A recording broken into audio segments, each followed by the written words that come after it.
Put on my pants. There we Putting go. your pants on is good. Good afternoon, everyone, and welcome to a very special edition of. Well, it's nothing. It's not Saturday Night Fights, Wednesday Night Warfare, anything like that. It's just a special opportunity to get together and play some game with friends with the Armchair Dragoons. And it is very special because, as you all know, we've been running for a long time now. It seems we've got probably a whole. Robert, you're not first. The we've been play testing actually. Now we started playing it because I spotted it and I wanted to play it. It's been terrific. And then through the good administrations of Has, who reached out, we've been play testing now for a bunch of weeks, and have arranged this afternoon to have a very special guest with us, none other than the author of Valor and Fortitude, Mr. Jervis Johnson, who joins us transatlantically in a way that we're very, very happy to have. Well, first of all, welcome. Thanks for coming by. Hi. Well, thanks for having me. It's an absolute pleasure to be here. It's as for those who don't know, and I don't know what gamers don't. I mean, it's it. I the one question I was going to ask before we get started up and get stuck into the scenario is Napoleonic or historical miniatures gaming is better than all other kinds of gaming, right? uh,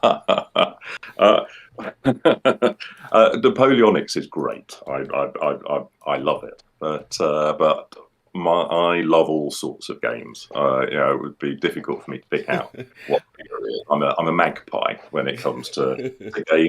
And for tabletop historical wargaming, yeah, like I say, different periods. I enjoy all of them. So I'm looking forward to once we get this, this version of the rules of Valor and Fortitude sorted out. Um, uh, Michael Perry's been working away on some Franco-Prussian plastics and stuff. Uh-oh. I think he's got one lot out. He's got the Prussians coming soon. So we're quite looking forward to trying out some games using the Valor and Fortitude rules for the Franco-Prussian War. Our friend OJ just fainted a little in his chair, so. No, I'm just drooling. They're looking good. So and soon. I mean, at the moment, Michael's got one half of the army. If you see what I mean, he's only got half the troops that we need. But soon enough, he'll have the second lot. So then we'll be able to go on to that. So I'm looking forward to that, and I'm really interested in trying lots of other different periods as well, because I think the rules will work quite well for pretty much any period you want to throw them at, really, because you can do a lot of heavy lifting with the army sheets in terms of adding flavour in. I'm going to ask you a lot during our setup phase about what your plans might look like in broad terms, but I guess I want to get stuck in on our scenario, which was built in honor of our guest. I had heard actually that you were doing a Spanish Peninsular War campaign using these rules, which is super cool. And so our guy, the Mechanical Turk, made the minis. These are his revised Leger and French line, which I just adore. If you'll notice, they're not good regular guys. They're a little scruffy around the edges and look absolutely cool. And the terrain is a special build from Lazy Boy. So I want to thank him for that. When he heard what the project was, he dug in with his usual passion and built us something that I think is pretty special, actually. So we will get stuck in with I will share with you the scenario. You all pretty much know the rules, given how many times we've run through them, and we'll have a chance to have Jervis tells us how much we're buggering them up. But looking at the terrain, the key pieces, Elvina, right there. I got to zoom in to get my tooltip, even it's so far away. Ooh. Is so small that it does not block line of sight and artillery fire from hill to hill. So it does not block. That is a non-blocking, insufficient thing. The main branch of the Rio Monelos, Velker, Monelos. The main branch of the Rio Monelos. I'm going to get that. I'm going to stop trying. Is what I'm going to do. From C4 to D4, and you'll notice you all have maps because I can't do the flip on this because of the way Lazy Boy builds, and I don't care. That section from C4 to D4 and the Burgos estuary are impassable. The rest of the Rio Monelos is a stream and is crossed appropriately. There are no brigades of cavalry for either side except for one exception for the French because of the nature of the terrain and the state of exhaustion. The artillery that the French have here, here, and here, all those French guns, they may pivot, they may not move. 24 hours were spent moving the artillery by hand onto those heights. So they're not going anywhere.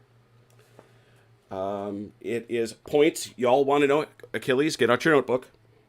I'm ready. It's points by divisions. I'm going to give you a hint. French, keep Merle alive. Hey, Chrono. Hello. And then at the end of the game, hey Andrew. At the end of the game, the British, if they are the last to occupy Elvina with a unit, they get a point. The French do not get that point. All right. We do have an extended version of the scenario that involves those brigades that you see off table. They arrive on turn 1. They have a unique, there's one thing that's kind of fun about it. You'll see that this is the French. They arrive just where they are on turn 1. These are dragoons. I want to thank the Turk for coming up with some specialized dragoons. These are dragoon detachments with mighty 222 statistics, though they are scouts. All right. Any other questions about the terrain of the scenario? It is 12 turns. All right. Who wants to be French? Who wants to be British? You can see the brigades are as you see them. I'll pick French. I want to be Brit. I want to be British. All right. Velker and Andrew and OJ, you're British, yeah, I assume?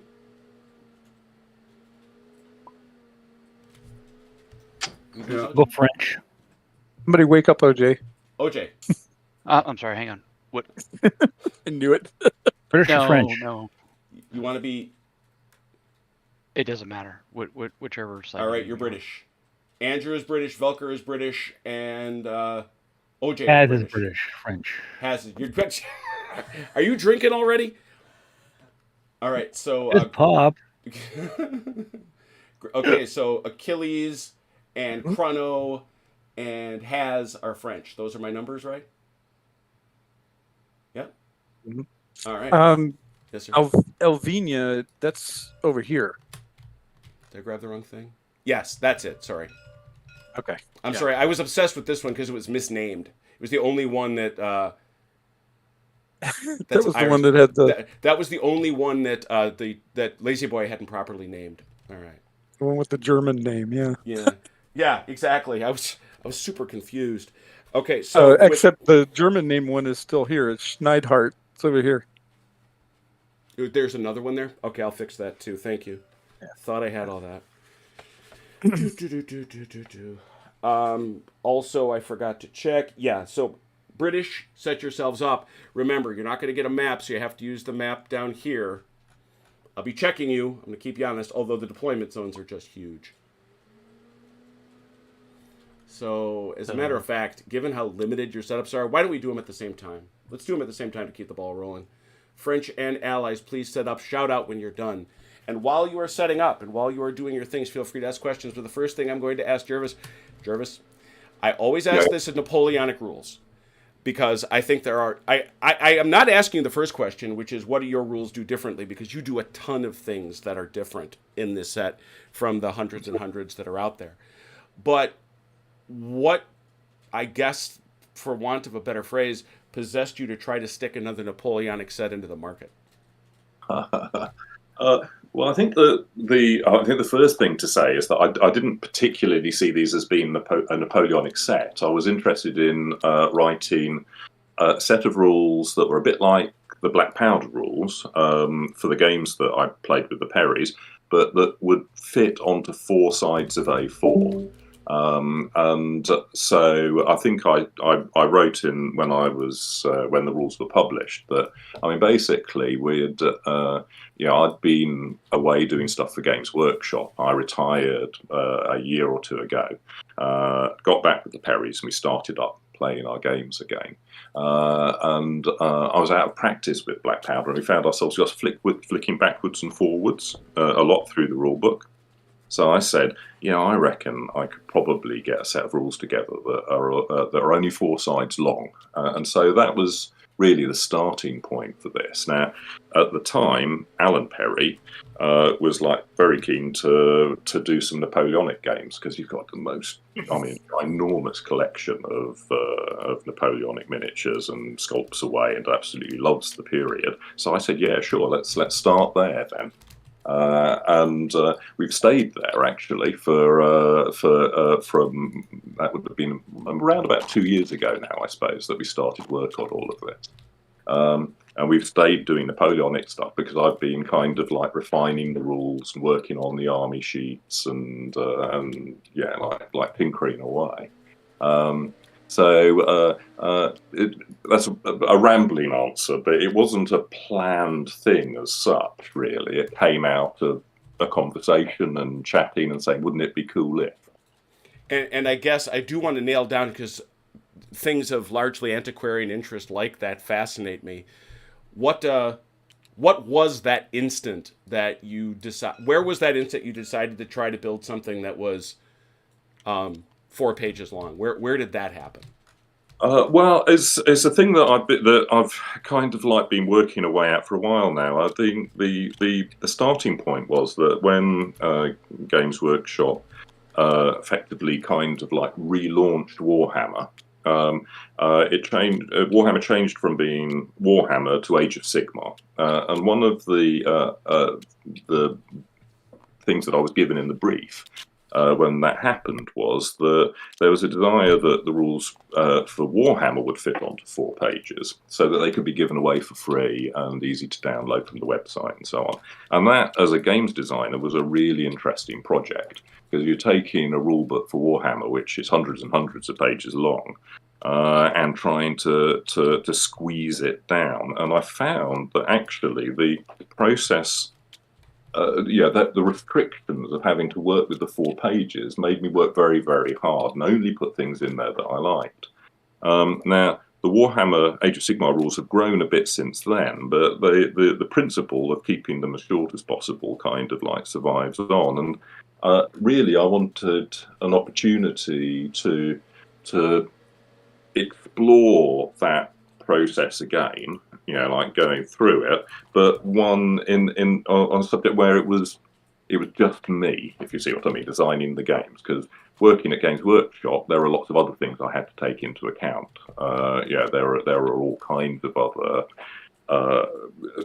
constraints on what you're going to do. Whereas with Valour and Fortitude, it was just me and the Perrys. And the Perrys were were perfectly happy for me to really do what I wanted. I had a lot of kind of freedom to really explore that idea and say, can I get a set of Napoleonic rules onto 4 sides of A4, but without compromising them? I think without compromising the rules writing, so all the rules are actually there. I think in the past, the idea of kind of rules on the back of a postcard kind of things have been there, but they tend to hand wave quite a lot of the issues, and I wanted the rules to actually be complete. And throughout the process, I found that to be a really interesting thing. It's made me work hard at keeping the flavour, keeping the rules so that they actually there isn't anything missing from them, or anything where I'm kind of hand waving it or just assuming that the players will be able to figure it out themselves. It's been a really interesting process, and it's fascinated me. And as a games designer, I love that kind of stuff. It's that kind of thing is really enjoyable for me. Jim? Yeah. I'm sorry. I have a quick question for you. Mm-hmm. Salt and the second core over here, Yep. Renaud and Sorrow went. Mhm. Oh, geez. Careful there. I did not do that. I didn't do it. Whoever red is did that. I'm yellow.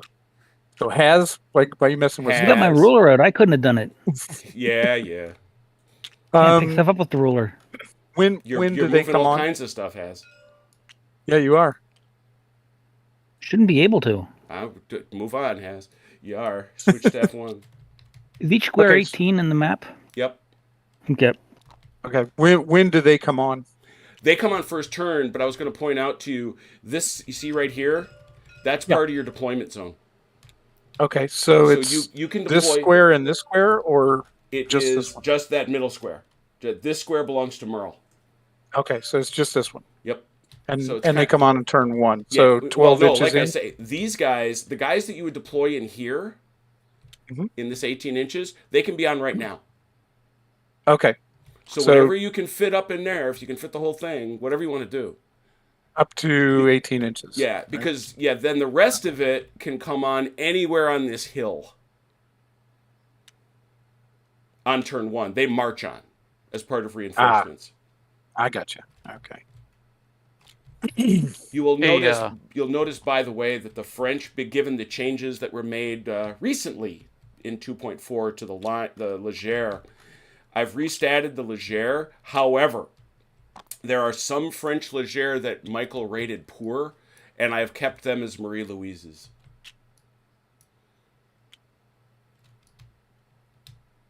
So as you know. Jim, what was the one victory condition you said that if the French don't have it, they don't get the point? That is down here. If the British are the last into Elvina. All right. So, Andrew Velker, And taking Velker. what commands? What you, who's taking what on the? Well, Andrew is on the. Oh, you're right. Andrew seems to have grabbed. Which one did you take, Andrew? Crawford. Crawford isn't it? You got to take it by the names on the. On They're the not. map? It's Hope, Baird, Hope, Baird, Paget, and Fraser. So I've grabbed Fraser. Okay. So Belker and Andrew, you can divide the other I three. grabbed Baird. Baird. Okay. All right. Where's Black Bob? I'll take Hope. All right. Okay. You want? Who wants Paget then? OJ, why don't you grab Paget too? Because that's actually Paget. that's a small command. That's this over All right, here. that's fine. Unless somebody's Got it. already deployed that. It looks like they might have. I think Andrew did, but I don't know that it matters too It's much. It's a I good. can. It's a good. He did a good job deploying him anyway. Yeah, that's what wasn't too worried about it. Just all right. All right, keep rolling. All right, while they keep background. I'll mute you, What? for background music. All right. Mm-hmm. I So I didn't noticed hear it. that. yeah. So the question, the next question I had for Jervis is actually kind of a detailed one. What possessed you to try to do a timed Napoleonic game? It was the first thing I noticed, and I think it's still something I want to try to do once the rules are settled. But what possessed you to do a game that would end based on time? Okay, well, I think that was a good question because basically, Valour and Fortitude are really designed for the games that we play at Alan Perry's house or at Michael Perry's house. And the way that those games work is that they've got their gaming rooms with a big table and lots of toy soldiers. And quite often they'll have stuff set up. And a bunch of us will turn up. So it can be anywhere from 4 to 8 players, basically. Usually the way it works is that we'll say, well, okay, we're going to kick off at like 6 p.m. But like Rick will say, oh, I'm sorry, I've got to leave at 10:30 at the latest. So that's the time that the game's going to have to end. So the reality of playing the game is that we're turning up and we're playing for a period of time. We wanted the game to, when that time came up, we could stop and work out who the winner was. And so the idea that it was based on the reality of the way that the game was being played in the real world, if you see what I mean. Yeah.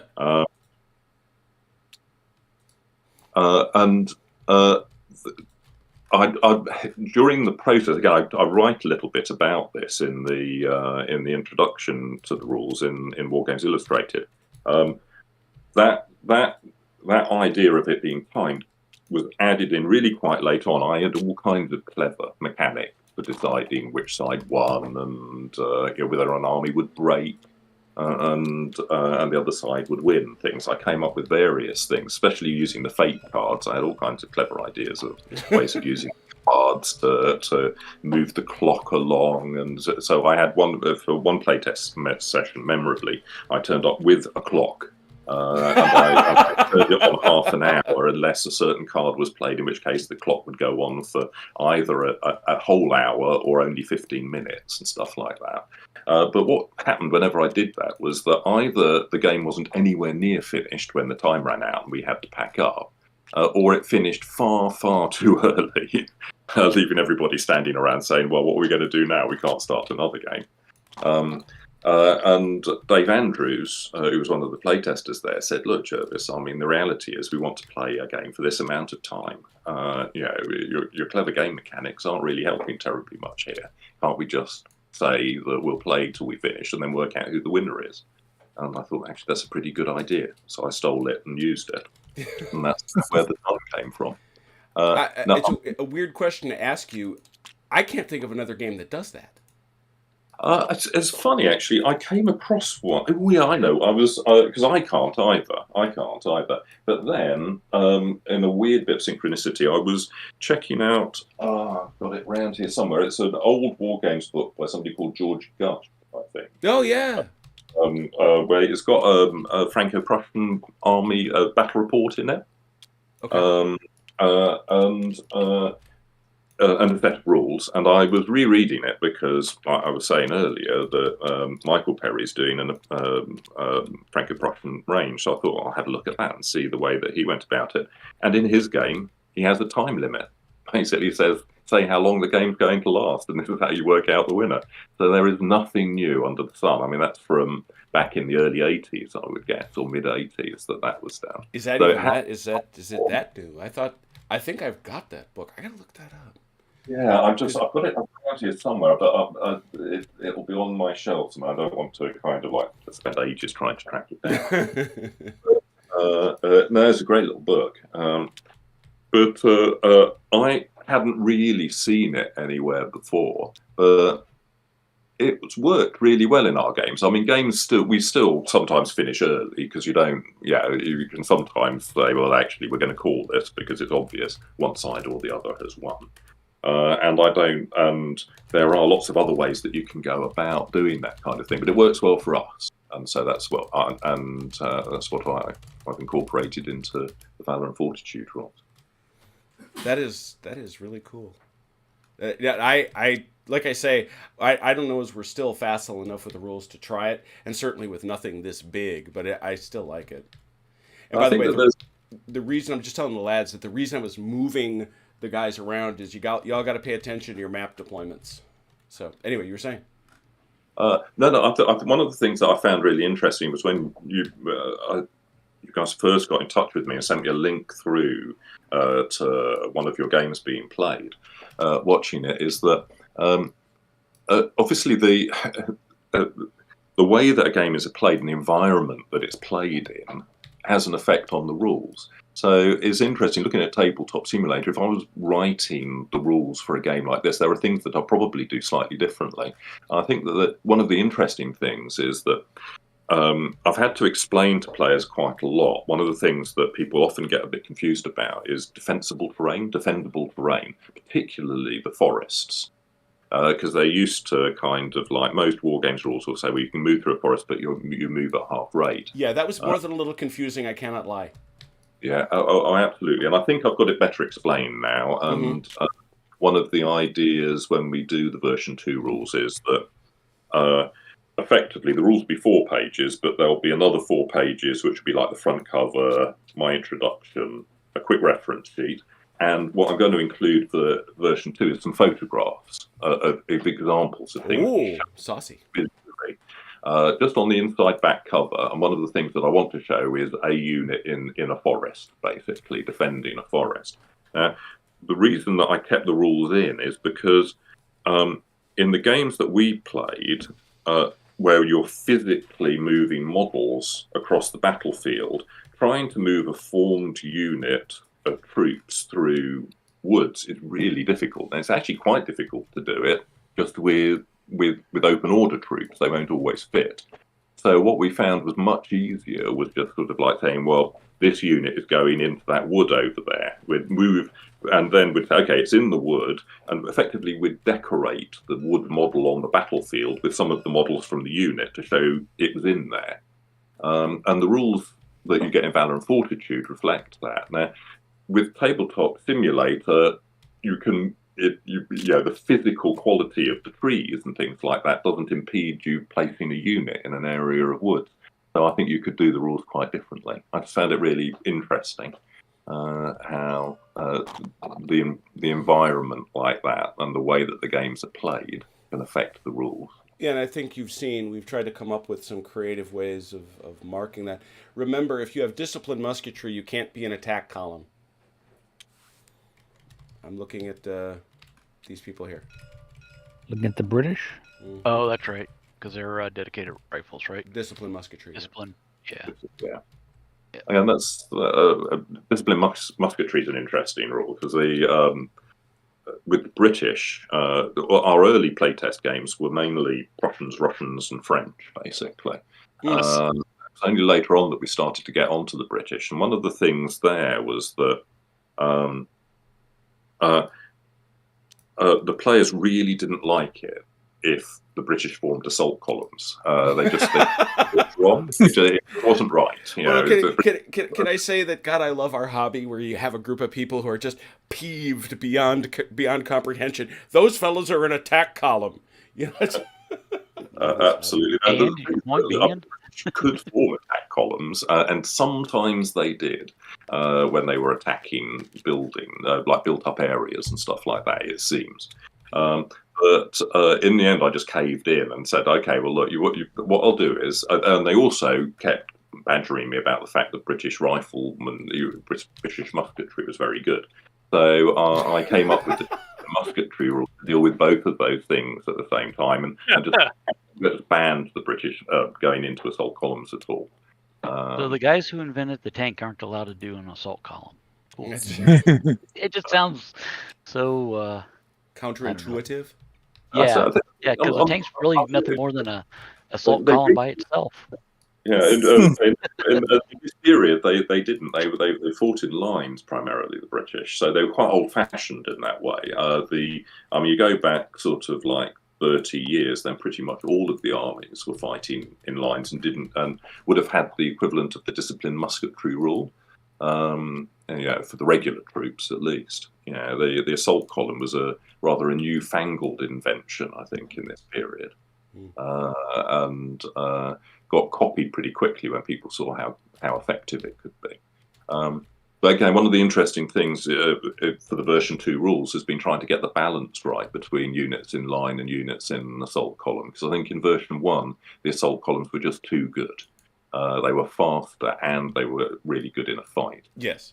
And I didn't see people forming lines up. And so I've been doing quite a lot of kind of like under the hood tinkering with version 2 to try and get it so that, really, a line is the best formation to be in once you're actually in a fight. The problem is getting it into the fight can be hard. Especially since you just recently significantly increased the penalty for rough. Yes. Do you mean the 1 inch, 3 inch? The 1 to 3, yeah. Okay. Well, that was. I think. I mean, rough terrain is. It's an interesting one. I found that what I got was quite a lot of feedback where people were finding it hard to wrap their heads around how the half movement worked, because the way that we played it was that if any part of your move went over a bit of rough terrain, the move that you were doing was halved. Yeah. And so if one move moved you up to the rough terrain but not into it, it wouldn't be halved. And if your second move was through the rough terrain, it would be. And that didn't heads in quite a lot, really. Mm-hmm. And so the new version is, I think, is a bit more straightforward for people to wrap their heads around and to use. But also, there isn't terribly much rough terrain around because like woods and buildings are defendable terrain features that you occupy. They really it leaves walls and hedges and maybe areas of marshland and streams and rivers and things like that, which will slow you down a bit. And they're not necessarily terribly wide. So that's why I went for it's 3 inches for every inch you cross, because I think that usually you'll be going over a hedge or you'll be going through a stream. And if it was 1 inch for every 2 inches, they wouldn't slow you down very much because it would be like a couple of inches off your move to go over a hedge, maybe 4 inches off your move over a stream. So I went for 1 inch. Every 1 inch counts as 3 inches. Well, all right. I think everybody's set up. So if we can get the French, please, to draw a fate card. I don't know who's playing Sue. Is that Achilles? Looks. This. Whoever's got Sue. You want to do it, Chrono? Is the guy with the He's cards. down here. He's Sorry, down here. I was just going to say something. One thing I noticed there was that you've got John Moore here on the battlefield. Is he the overall leader for is the army? Is he the army leader for the Brits? I believe he is. No, I don't think he is. Now that I think about it, but let me look. I got to check my. No, it's just he's got a special rule. That's all. For the, oh yeah, no. We noticed. I believe no. In fact, he is, and I believe if you look at the tooltip, you'll see I gave it to him. Brilliant. Now that Cool. now that I think about it. Let's see. Oh These guys, no, I must have given it to Sue. That's my Francophile bias showing. What is Moore's Moore? That's right. Moore can support. What you can do is you can put him into a melee. He can move into contact with an enemy unit, and then he counts as a melee support. But if you do melee, he gets killed. Love that. And because he got killed famously. I mean, the main thing I found out about him was he was great at training light infantry and rather foolishly, heroically brave, and got himself killed at a battle and had a poem written about it. He is generally regarded by I've had the chance to talk to Professor Charles Esdale, and his comment about Moore particularly was he's one of those fellows that is fortunate that he died when he did. Yeah, because I did give Sue the ability. So whoever is Sue, how about you pull a card? I'll do it. Hold on. And, Jim, while you're doing that, I have these two stands are on top of each other, and I couldn't get them apart. So, Hey, Velcro, did Thank you you, see sir. the team chat? I did. Okay. there you go. thanks, sir. Hey, Jim, clear over It's- here. I like this card. Floating tree, I think. Or that's not locked down, at least. He was trying to grab those. Free trees. Rogue trees, Is there a fog cloud right here? probably. Okay. I mean, I can't- it's all just the fog is purely aesthetic. I can turn it off, but there's nothing. No, I can't see it unless I hit it just right, or I That's hold down the tabletop left simulator mouse for you. and- or hold down. Well, I can see the spotlight too up here if I pull Yeah, back the spotlight is far pretty away. cool. That's a lazy boy. All right. Alrighty. I have my card. I don't think we have any. Okay, now remind me, because this is something, by the way, that has switched back and forth a number of times and has driven me slowly insane. Do we bring on reinforcements now in the fate phase or at the end of the turn? It's the end of the turn. All right, so that's where we are now. So we won't be bringing on any reinforcements. So in that case, is anybody got any shooting? I would think the only ones would be our friends, the artillerists. Yeah, I can't see over the hill. My guys are down the valley here, so I know they can shoot the guys back up there in the hill. Yeah, so this gun here, probably. And I Yeah. think both these guns have that same target. Yeah, look, both. Oh, I see. So you're talking about. Well, which one do you want to do? I mean, I'll start with Achilles over here on the left with his horse guns. All right, so that's 2, right? Because we got a single die, plus we've got this gentleman in column. Yep. okay, so 2 die. Yes, sir. It might be an empilade shot. Is that? Yeah. Oh yeah. They missed anyways. Yeah, but missed one. You get another one for that enfilade shot. There you And a go. hit. There you go, ahead. Need that. We need that. Deal help we can get. Need to rough them up. All right. All right. Next one. I think both these guns have a shot here, so it's going to be that's the closest target. So Yeah. So 1, 2, right? yeah, 2. let me roll it. 2 hits. Oh, yeah. Good start from the French artillery. No shooting, I imagine.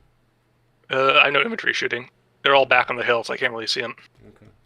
So let's ask that question, Jervis. And I realize terrain is different depending on how it is that the map is designed and the scenario and the terrain is designed. But how is it your intention to deal with things? Because this came up a lot. And I guess I'll borrow this hill, this ridge as an example. Yeah.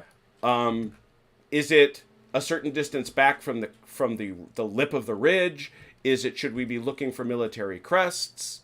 What's your view of it? Sorry, I'm not quite sure I understand the question. Well, this fellow here, if he was in range, could he see somebody down in the valley here at the river? Oh, I see what you mean. Right, okay. Yeah, that's an interesting question. Again, it's if the hill's in between is the idea. Yeah. So and obviously he's atop it because it goes from here to here. no, what I'm doing at the moment, I'm just looking to see what I've written because Fair. it's just otherwise, what happens is I remember the wrong version of the rule. A line of sight is blocked if it crosses a hill that is higher than the terrain. What it says is if it's higher than the terrain on which the unit is being it is being drawn between are standing.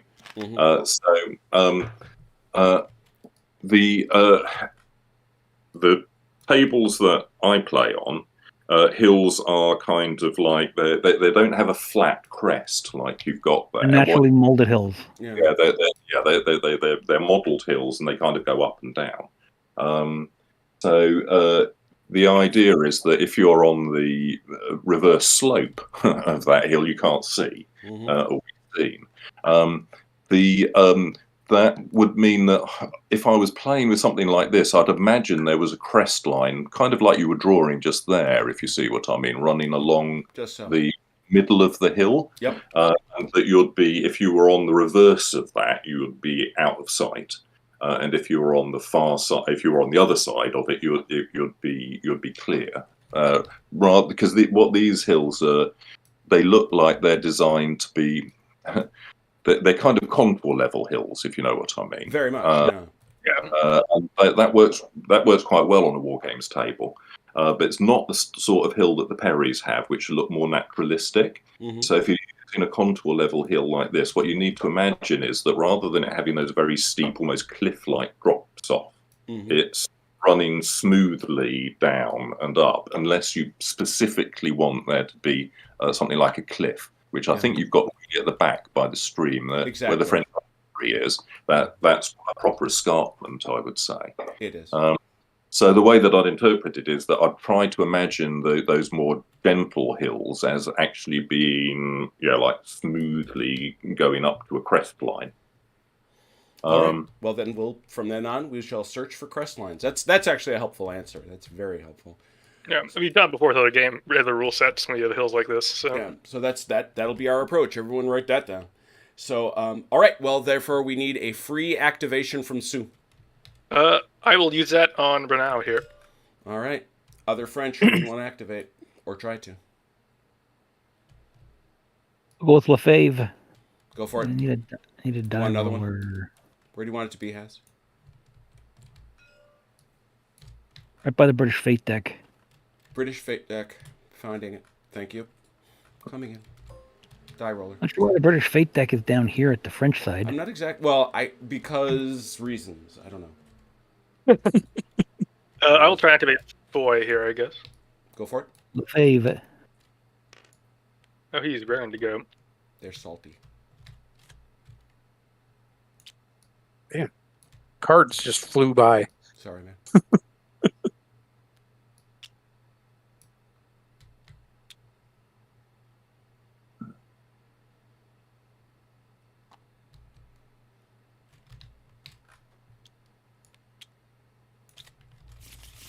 So, using it.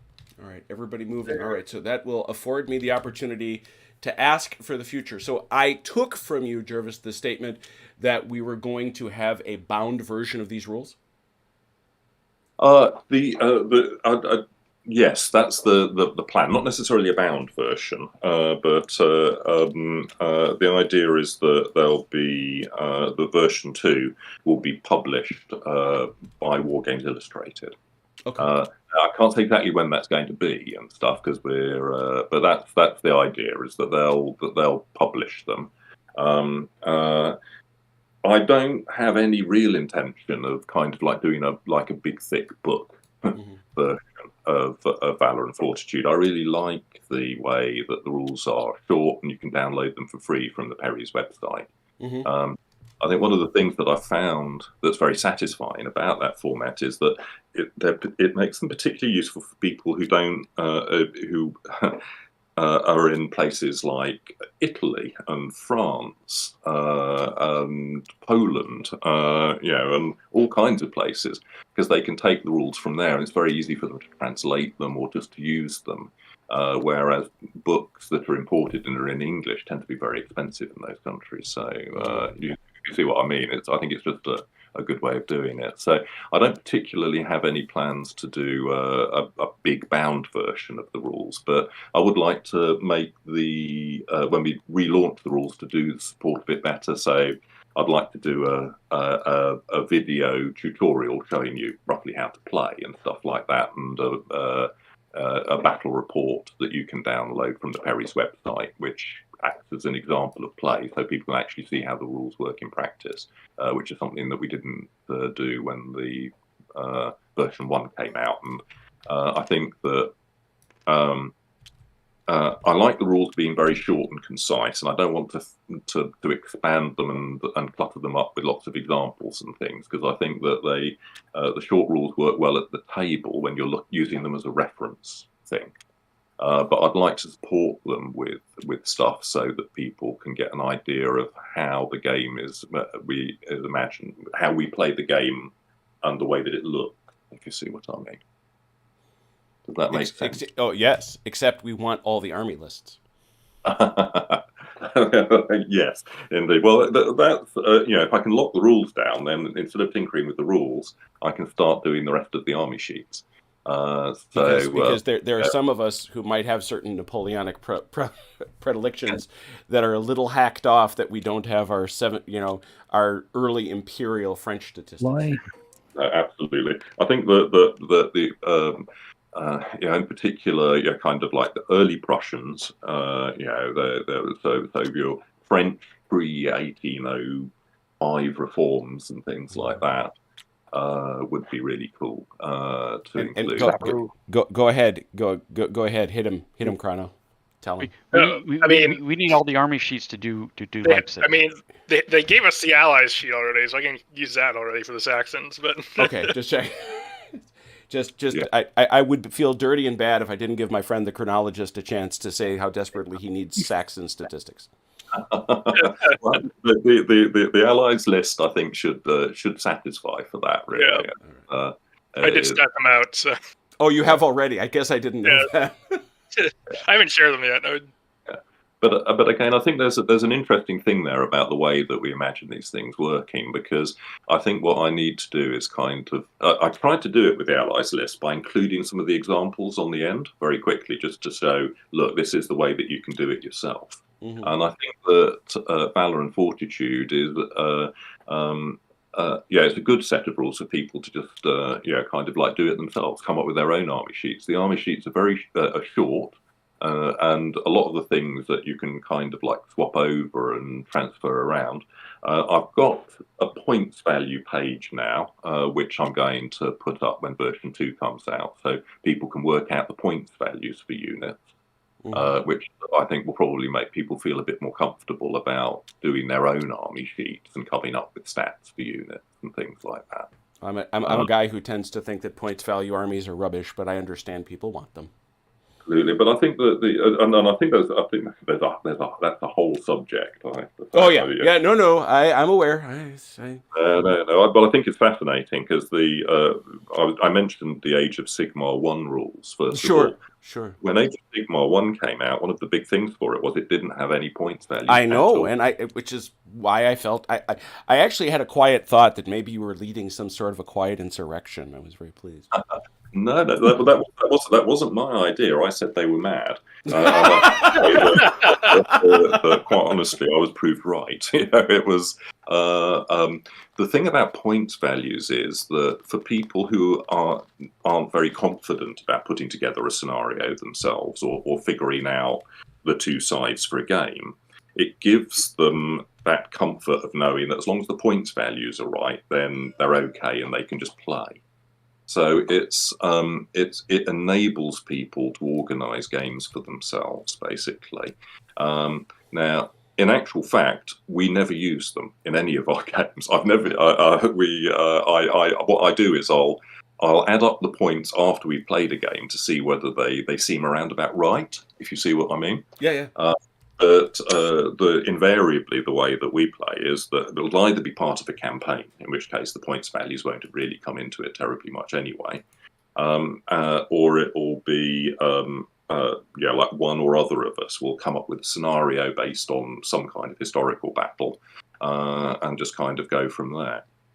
So we don't really use the points values ourselves, but I know how important they are for lots of other people. So, because it allows them to make their own scenarios and play their own games. So I included them. Yeah. I'm done. Is everybody all set? All the French done moving? I'm done. I'm done. Awesome. I didn't see you start any fracases, did I? Not yet. It's too far. Too far away. Too far away, yeah. How dare they? All right. Well, I will only then say that the French can bring these fellas on, whoever's taking them, because it's the reinforcement phase. This is all rough in here, so it's at half movement. And by the way, look at this job Lazy Boy did making the rough ugly. Yeah, that's cool. For a third. Third? So I think one of the things that's probably worth talking about a little bit actually is the shooting overhead with artillery on hills. Oh yeah, why not? Because since that was a thing lately, please. Yeah. I think that it's another interesting subject because the more I looked into it, the more I found was that it was really discouraged. Especially by the troops. Yeah, well, the troops who have it, because smoothbore artillery. I mean, it's like a smoothbore musket. I mean, the cannonball doesn't always go in the direction that you want it to. So firing it over the heads of friendly troops was pretty, you're quite likely to hit your friendly troops in the process. So they, but there are other reasons as well, which I found really fascinating. If you're on a hill, then particularly if you're firing round shot, the plunging fire means that you don't get the ricochet, so casualties would be reduced and stuff like that. So if they were going to set up on a hill and they liked being on a slight slope, they'd go for one that wasn't too high to make sure that the cannonballs would keep on ricocheting. And the other reason that they thought it wasn't necessarily a good idea was that if you had your artillery on the hill and you had friendly troops in front of it, that if enemy artillery were firing at the friendly troops, quite a few of the cannonballs would overshoot the friendly troops and might hit your artillery that were behind them. So they tried not to do it, but there are famous examples when these kind of things did happen, and I've got a feeling this battle might be one of them. I can tell you by personal experience how uncomfortable it is to have your own artillery start falling on you. Really? If you don't want artillery overshooting, friendly artillery overshooting you, then join the artillery. Yeah. No, thank you. Yeah, these fellas had to move 1/3. These fellas can move full. They're in open order. They can Move. They're not affected by terrain. Oh, okay. Sorry, missed that. Forgive me. Shoot them. Missed it. All right. So, and these boys who's ever taken Jardin and Debelle, just bear in mind those fellas are fragile as all get out. Yep. But one of my other group of playtesters, they were playing when they had I got this anecdote back from somebody said one very grumpy player who wasn't allowed to fire his artillery from his hill. Wait, we had one of those. We had one of those too. We have at least one of those. His name He was was annoyed because he couldn't fire it over enemy troops. yeah. I'm getting this wrong. Well, he was grumpy because he wasn't allowed to fire his artillery through open order troops to hit something behind the open order troops, and said that that there was no other set of Napoleonic rules that stopped you doing that. So I thought, oh gosh, again. So I scurried off and tried to find examples of it, but actually, I mean, troops in open order, they were quite a dense cloud, so seeing much behind them if you're on the same level, I think, would be hard. Yeah, they don't. Shaco doesn't allow it either. I looked it up. No, so I think that in general, what Valour and Fortitude allows you to do is pretty right, but you can find examples where these things happen, and that's why I've ended up sort of like tinkering around with the directed fire fate card. Yep. So it allows you to do those things, and that's one of the areas where I really like the fate table, because whenever you're reading about historical stuff, there are extraordinary things that happen in every single battle, and the problem is if you hardwire those extraordinary events into your core rules, they start happening all the time. Yeah. Fate table kind of like allows you to kind of tinker with that a little bit. And I think one of the other things... Cavalry and scouts, so you can't put them in open order. Yep, those guys aren't good. Sorry, but I was just going to say, I think the other thing which I haven't shown terribly much, but quite a lot of our games, what we'll do is we'll say, we'll change the fate card, particularly the 2. I'll say that it's reshuffle the deck, but in addition, for this scenario, it has this effect. Oh, sure. Also, Cavalry move 18. So you can kind Actually, of... these guys are scouts. Yes. The heavy cavalry aren't, though. Oh, okay. Yeah, I'm sorry. Yeah, so Sorry, Jervis. No. I think I finished my little sort of digression there. No. That's hardly a digression. That's a direct lead-in from last night. So. Yes, it is. We'd even call that a segue. All right. So since the reinforcements are now on, there is nobody started a melee, right? No. Too far. I would have thought so, but I'd check in. All right, allies. I know you have to rouse yourself from slumber. Who's Moore? I am. Velker's John Moore. Sorry, guys, you're all doomed. Suddenly, for some reason, the British are going on the attack. Velker, draw a card. Moore is leading the charge himself. But we don't have cavalry to charge with. You think I think he may get them off the How long boats. have you gained with Velker? Put cavalry. No, what you do, it goes into your hand, but because you're on a team, your teammates can see it too. And by the way, there we go. I was just about to show Jervis we brought the toys too. Oh, I'm sorry. I jumped the gun on you. That's all right. That's all right. I wanted to. Oh. British naval fire, gunfire. Yes, Press the friendly enemy. fire. They're all shooting at their own guys. No, All right. just raked up all this cavalry that just came on the board. All right, so Velker's got a card. You can take a look at that. Obviously, it doesn't apply here. So we'll start with British firing. And I'm going to ask a question about firing once we're done with the firing and the British start to move. So, Velker, where do you want to start firing? We're going to start over here on the left, maybe? What do you got? Yeah, those guys are going to be behind that crest. They can see down these guys, but... Yeah, these guys are over the crest. Are they in range? They should be. Yep. Those aren't my guys. I know. Well, I'm saying you're the commander, though. That's why I'm giving you respect. Yeah, you're John Moore. So that's you, Andrew, right? Yep. I want to shoot at 2nd Battalion, 35th Leger by Lefebvre. Whoa. Ping me. If you're shooting from they're out of arc. Okay. You're shooting straight ahead. And I gotta shoot the guys straight in front of me or in open order. Yep. Mm-hmm. You got that disciplined musketry, don't you? Oh, Jeebus. Yeah, you do. Yes, I do. 3 dice, re-rolling ones, but subtracting one. Yeah, they're wearing red, so they all get disciplined. They better be disciplined.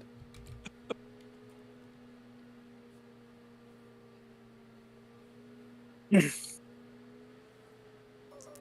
see where the dice. Fours. Oh, I see. Right. One hit. 2 hits. 1 hit. They're in open order. Oh, crap. Jeez. I think these guys are on the forward slope, I think. Yep. Oh, yeah. That's a shot right here. Who's got Leith? Second Me, battalion. I'm not going to shoot with them. I do. Stop it. 2nd Battalion, not 59th line. 3 dice re-rolling 1s.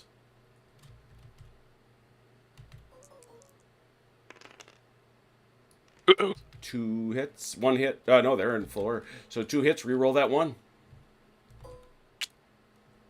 Ow. Yeah, no kidding. Well, I hung up behind the stream, couldn't open up. yeah. Well, No, not there. So there one. You know, he doesn't. He only gets to re-roll. He only gets to re-roll it once. Can't re-roll a re-roll. There you go. That's old school right there. Anything else? Because the British guns are loaded onto the boats. I think that's it. I think that's it. All right. So nice British people. Moore, somebody within 36 inch. Where did we put John? Where'd you put him? He's not back here. Yeah, he's hanging out where he belongs. So John, you you can gotta call him Sir Roger Moore. Sir Roger Moore. You can activate one of the brigades for free. Which one do you want to do it to? Brigades? That's a whole name, right? Yeah, exactly. That's a good way to put it. That's a whole name within 36 inches. Within 36. How far is 36 inches? To the leader. That guy's just out of range. Oh, nope, just in. Who's that? Disney. These guys are in range. I love the fact Disney and Anstruther are both in I range. also have Leith. Yeah, it's up to you.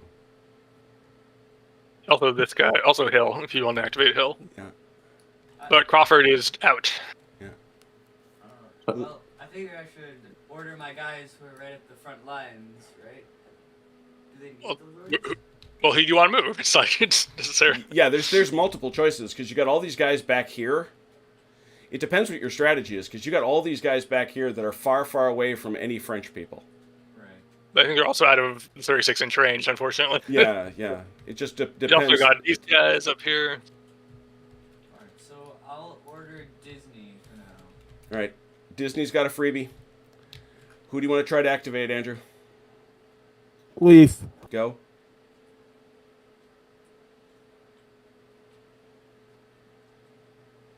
Who do you want to try to activate, OJ? We'll try Instruther. Anstruther. Yep. Dice rollers. And who commands Disney, by the way? No one's volunteering. Okay, Andrew's good. Who's got Disney under their command? Who? Who's doing these guys? That's you. I Mike. am. Yeah. So Yeah. you've actually got a free one in Disney.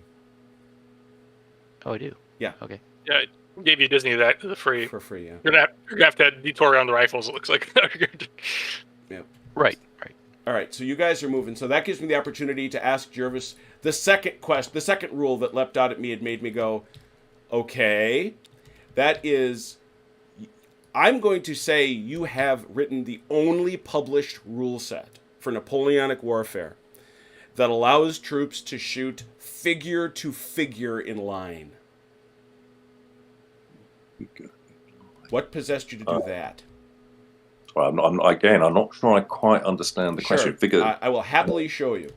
Let us again imagine they are in range, and I know they're not, but let us imagine that this unit was in range of this unit. Actually, I want to find a better one because we've had. You might want to show him where you're looking. Oh, Yeah, good. That's also a fair point. All right, I'm making a copy. Don't worry about me. I am over here, Jervis. Over here. Is that yellow? Yeah, the yellow highlighted fix. I could even stick this guy a whole lot farther, like this. And your rules say I can shoot from this figure right there to this guy right there. Jarvis, all the way up. There you go. See, the far end of the. Yeah, the very far end of the French line. So that's the 86th line, 2nd Battalion. Yes, third battalion is actually the one I'm asking about. Yeah. So what you're saying, as long as one figure can shoot, then the whole unit can shoot. Yep. Yeah. I mean, there are a couple of things. We found that so I'm not explaining myself here terribly well. Basically, when you've got when I tried saying it had to be half the unit or the middle of the unit, there are some really strange gamey things that you can do. And so under those circumstances, it's usually best to go for the simplest solution. So I went for, you've got to be able to get, if anybody can see, then you can shoot. Now, in my mind, a turn is about half an hour long, if you see what I mean, in reality. And so really, so although at that specific moment the units might look like they're a little bit blocked, they can they'd have the opportunity to maneuver around a little bit and get their shot off. But really, it's a games design thing. It's the simplest solution, and the other solutions I came up with were bad in different ways, if that makes sense. Oh, I understand that problem. Bad in different. Are the allies moving? Well, that answers the question that I had, which was what the envisioned time scale was, because it makes such a big difference as to what units can do in any particular instance here, especially with the maneuver, the way the maneuver is done here, maneuver and fire. Because if they're firing, I mean, if it's a 30-minute segment of time, how many volleys can they fire in 30 minutes? And do they have time to fire a volley, get out of the way, and somebody else go through them? All that kind of thing. In 30 minutes, they could probably do a lot of things. Rolling for Crawford. They could do. I think Valour and Fortitude Black Powder, most of the rules that I've worked on aren't designed to be simulations in a way that a lot of Napoleonic War Games rules are. They're designed to allow a group of people to get together, move, toy soldiers around, get to a conclusion in time, and it to feel reasonably accurate, if you see what I mean. But you can tell the story afterwards, and it doesn't seem completely out of all reality with things. But within that, I think that part of the fun of it is kind of like incorporating little historical bits of stuff to create fun rules and entertaining things to do during the game itself, if that makes sense. So it's designed as a game, but when we play it, we tend to find that the story that comes out of it feels quite convincing, and that it's got a nice historical feel to it. It's strange.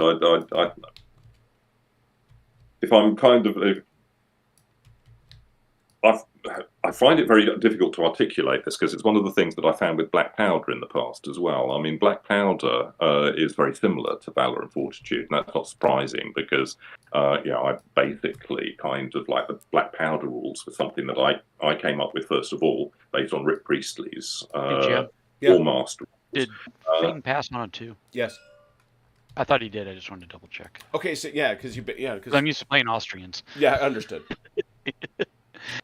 But when I did those rules and the Warhammer Ancient Battle rules before them, there was an element of feeling like, I don't know, something of a fraud. It's difficult to describe, really, but you kind of like think, well, I know that this works well when I'm playing the game, but I'm not coming at this in the way that a lot of people who write historical war games rules are coming at it, where they want it to be this kind of realistic simulation of a battle. What I'm interested in is making a fun game, that is to do with the miniatures, but I want it to have a feel of history, but that the history informs it, if that makes sense. Yes. If it looks and feels right, Yeah.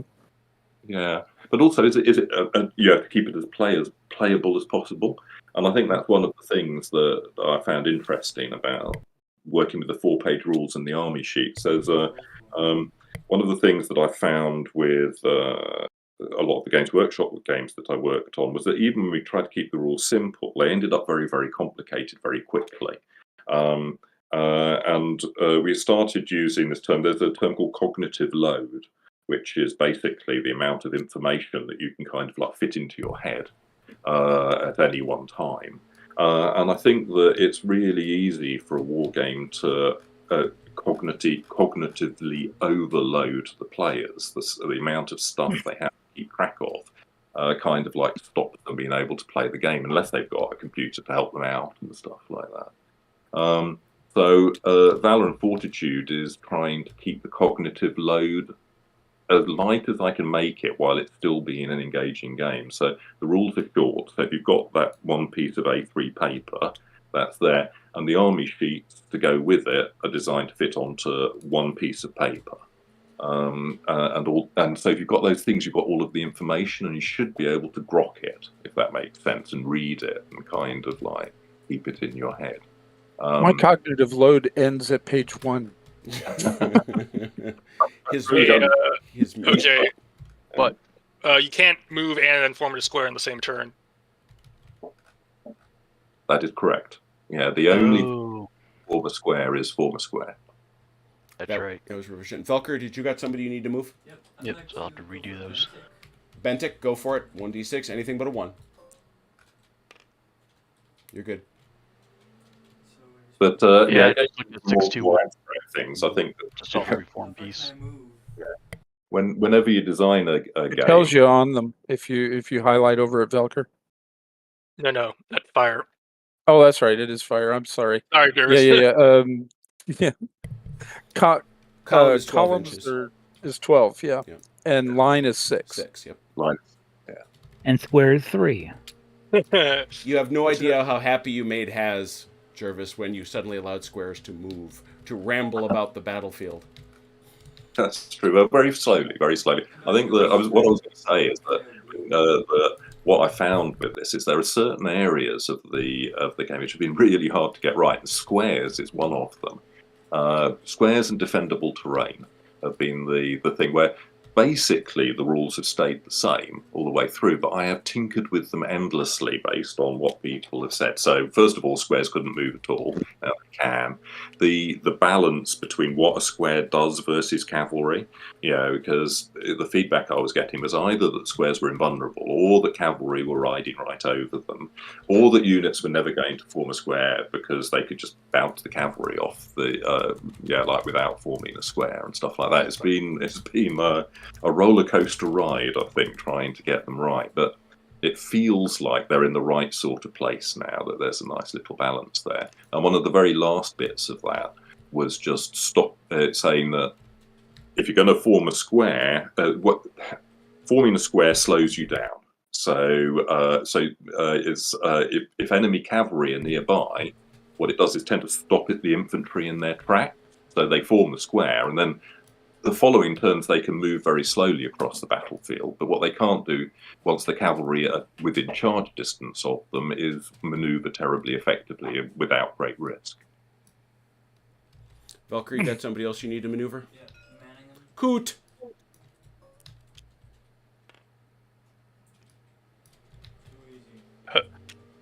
And Valkyrie, just to remind you, if these guys get hit while they're in march column, they're going to have a very bad day. Yeah, you had plenty of move. You could kick them into line. Yeah, how much does that take?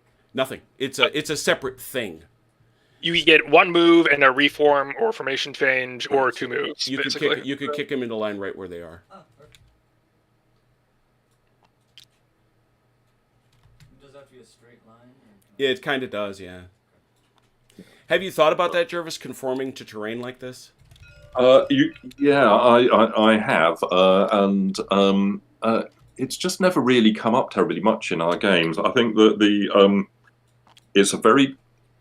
it's a difficult. I don't think I could fit it onto the 4-page rules, basically. Yeah. Because it tends to it creates all kinds of weird things to do with how does my facing art work. Real tiny letters in the margin. It was kind of a pain, though, in our last game, though, with the Austrians when you had 6 bases and you're trying to get up there on a hill, and all of a sudden nope, you got to go straight. There's no conforming to the hill. The line is so long. That's part of it. But the other piece is if you're in garrison, you're measuring from the outer edge of the garrison terrain, right? Not from the unit itself. Right. So why would that be different? Yeah. I'm just saying. I'm just throwing out the question. I'm not arguing one way or another. I'm just asking the question. Right. And that when if you're using 4 base a 4-base battalion, that's a lot different than, say, a 6-base battalion. That, in fact, I've got some British here with 5 bases, and so you're talking an extra 2.5 to 5 inches of space you're trying to squeeze units into in line. Yeah. I think that with the defendable terrain features, if you imagine they've got a boundary and you just move into it and occupy that area, then you can actually take the figures off the table at that stage. What we tend to do when we're playing is that like the little so this kind of like little Elvina here. We might count that as one defendable terrain feature, or potentially 2, depending on how large it was in reality. And the unit would then just move in. We'd set the figures up around the buildings and touching them, but actually they're assumed to be occupying that. And it's more or less like the defendable terrain feature then becomes the unit, if that makes sense, and it's facing in every direction. Oh yeah. So the size of the unit doesn't matter too much there. I think where we've found it can be, where always being in a straight line can be a problem, is when we've got hedges and stuff like that, and curvy roads and things. But I think trying to write a simple rule that allowed you to conform to a terrain feature, or to kind of like refuse a line, like refuse the flank of a line. It creates a lot of weird rules problems that I couldn't deal with on the 4-page rules sheet itself. So I just had to say, no, you can't do it. You've got to be in a straight formation. It was the only way I was going to be able to get it to work. And then there are other places where you can kind of deal with stuff like that. And so the square is an interesting example. You can see just forming a square how much rules estate that took up. I couldn't have that core rules. Being in open order, I couldn't put into the core rules.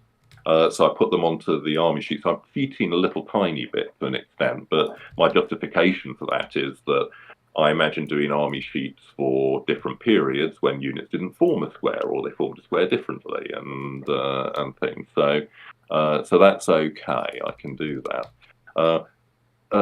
The other place where you can write special rules is a scenario. So potentially you can, when you're doing a scenario, if there's a very specific terrain on it, you can write rules for it, for lining the hedges and stuff like that. But even then, I'm not quite sure how to do it, because I don't know how the facing rules would work and stuff if you had a unit in a wonky line. Yeah, like what your comment there is maybe think about, like, if I want to do like American Civil War using Valour and Fortitude as a base. Just off the top of my head, I'd probably give everyone the open order rule, just because of the way the terrain worked and how everyone fought. That. Yeah. Well, I think that the American War, absolutely, you'd be right, and for the Franco-Prussian War as well. The Franco-Prussian War, even more than in the American Civil War, the firepower that units were putting out. Oh yeah, because everyone's got breech loaders. Yeah. But I think the Civil War is interesting, and the terrain can be really dense. Civil War as well. I mean, that's just going to be a whole kind of interesting kind of thing. Why don't they have a flag unit? They're lights. They're amalgamated. They're combined light. The important question, though, is why have you let Robert get away with his flag placement like that? Oh, what's he? Is it Robert or is it Andrew? Sorry, Andrew. Oh, we're going to punish Andrew. Oh my God, what a horror. Oh, 36. Thanks, Chrono. That wasn't me. That wasn't me. Yeah, thanks, Chrono. Good playing. Chrono, way to go, Chrono. Hey, wait a minute. I'm sorry. Thanks, Haz. Look, It's Jervis, not sarcastic enough. You need question: what part of England are you in? Oh, I live in Nottingham. Oh. So Robinson territory. Yeah. I'm originally from London. Alternatively, the home of bolt thrower. All right, so I think that's everybody. Is that the Allies done moving? Also, Ron had a question in chat. Yeah, I was going to get to that. Anybody? But Okay. are the allies done moving? Yes. Velker, you done? Yep. Done. OJ, Andrew, done. I am. All right, you got no reinforcements, so that takes us to the top of the next turn. French, this is turn 2. A dramatic turn 1, I must say. French, draw a card, please, for turn 2. So, Jarvis, when are you going to have Valour and Fortitude for tanks? That's When the Perrys make some. Preferably World War One. part of the reason that I'd quite like to get the Valour and Fortitude rules locked down is that, I mean, give me a chance to do extra army sheets, but army sheets I can do quite quickly. But I would like to do some World War II rules. Ooh. Not necessarily directly based on Valour and Fortitude. There are elements of Valour and Fortitude I think could cross over. The Perrys have got a nice little range of 28mm World War II stuff with vehicles, and my very first wargaming was Airfix World War II toy soldiers and tanks and stuff like that. That's how I started wargaming. So I have a yen to go back to my roots, as it were, and do a set of World War II rules. And I've got a few ideas about how I'd go about it. The main question is where we set the scale, if you see what I mean, whether it's very skirmishy, or whether it's a bit more abstracted and scaled up. Yeah, so I'm going to have to think about that. But as ever with these things, it will probably be driven as much by the Perry's miniatures collections and wargame terrain and stuff like that, what they've got available. Because all of the historical rules I've ever done have really been based on us playing games. Me writing rules for games that we're going to play, and then putting them into a book so other people can do it too. So with the French having drawn a card, French can start shooting. We'll start over here on the right, I guess. These guys got a shot up the top of the hill? No, they're still behind the crest there. Oh, yeah. Hiding behind the crest. Yeah. Who's got a shot? Just the guns still? Or? The guns, and I think the 3rd Battalion Legere does as well. Oh, look at that. They came over. They're going to be over there now. Yeah. So I am going to play... In order to do this, I'm going to play Directed Fire. Well, so guns can support the light infantry there. And let me double check the rules here while I figure this out. These guys see their... Yeah, these guys can see. Sure. Yep. Let me figure this out, and then I'll start this rolling. Okay. So what you doing? So these guys are going to fire for... Well, which guys? The lights in order. 3rd Battalion, 17th, along with both your artillery. So they're going to hit these guys for 3 dice, I think. 4. Is it 4? Oh yeah, they're right. They skirmish. Remember these are the new more powerful lights. Yeah. 4 dice. And the 2 guns. They're not in it. Oh, only 1 hit. Blech. All right. And now we're gonna. Oh, were those guns gonna join them there? Yeah, that was these 2 and the 2 guns here. Okay, going so then those guns they add 2 more. You were owed 2 more. No. Oh wait. Why? Because the line is 4. No, that was a skirmish. They're not within 12. They weren't in musketry range. Okay. Okay. All right. So moving on. All right. And over here, yeah. I've got some skirmish fire. What you got? On who? They're behind. These guys are behind the crest. I asked, and you said they were visible. Not those guys. You didn't ask me that. No, this crest goes like goes like here, and then it runs like that basically. Well, kind of like that. Yeah. I was letting the road mess with me. Forgive me. 2 dice. I'm going to support with the guys who got the 1 hit, and I'm going to support with the other thing also. Skirmish shot for all of them. 3. 4. How so? 2 for skirmish from these guys. Oh, that's right. That's that new Mm. skirmish fire thing. Yeah. Oh wait, they're attack column. Yeah, but they're in attack column halves. They're not in line. That's attack column halves you, right? 1, 2, 3. Well, skirmish is halved, rounded up, or it's just straight halved. So it's 2. Yeah, but even in march column. Hey, why don't we ask Jervis? Hey, Jervis. if you're in march column, Or sorry, march attack. It's attack column. Sorry. attack column, you're just is this Laguerre in Yeah. in Yeah. attack? Yeah, they've got their skirmish fire is 2. Oh, very good. Okay. 2, 3, 4. All right, so we're gonna hire Jervis because that was an easy answer, like that. Just Every put time you I on- play Matt Valour does not Fortitude, Jim's you have Every to time we show play up. Valour and Fortitude, solve my problems. I think it's hopefully if you just do what the rule says, then you should all. There's never You'd think it would work like that, Yeah, but it doesn't. that's such a reasonable statement on its face. That's Sometimes it's, what is the rule saying? You've never worked with Americans before, have you? yeah. Oh, You've never worked with Yeah, those Robert Americans, they're before. funny people. I've got many American colleagues that I've worked with over the years, but British players are just as likely to ask the questions. So and you got 2 over here, I imagine. Okay. Yeah, over here. Oh no, we now know that is 2. That is 2. Yeah. Yeah. But feedback like that is actually useful because it's one of those things that I'll think about adding onto the questions and answers sheet, basically, and stuff. Just Yeah, so there's a total of 3. Yeah, Okay. 3 shots. 3, sir. Mm-hmm. Yeah, Leger picked up a little punch, didn't they? yeah. 2. 2. Any other fire? This gun here. I think. The cannon. Cannon. Can that gun move, or is it stuck up there too? It's all stuck. All the French guns are stuck. So he fires at 2? At, One. He's on cast range. Yeah, Velker prudently got himself out of column. And I've been flayed. Yeah, true too. So it's just 1, right? 1 die, yeah. Nope, missed. That all of it? That's all mine. All right, Chrono, who gets the free one?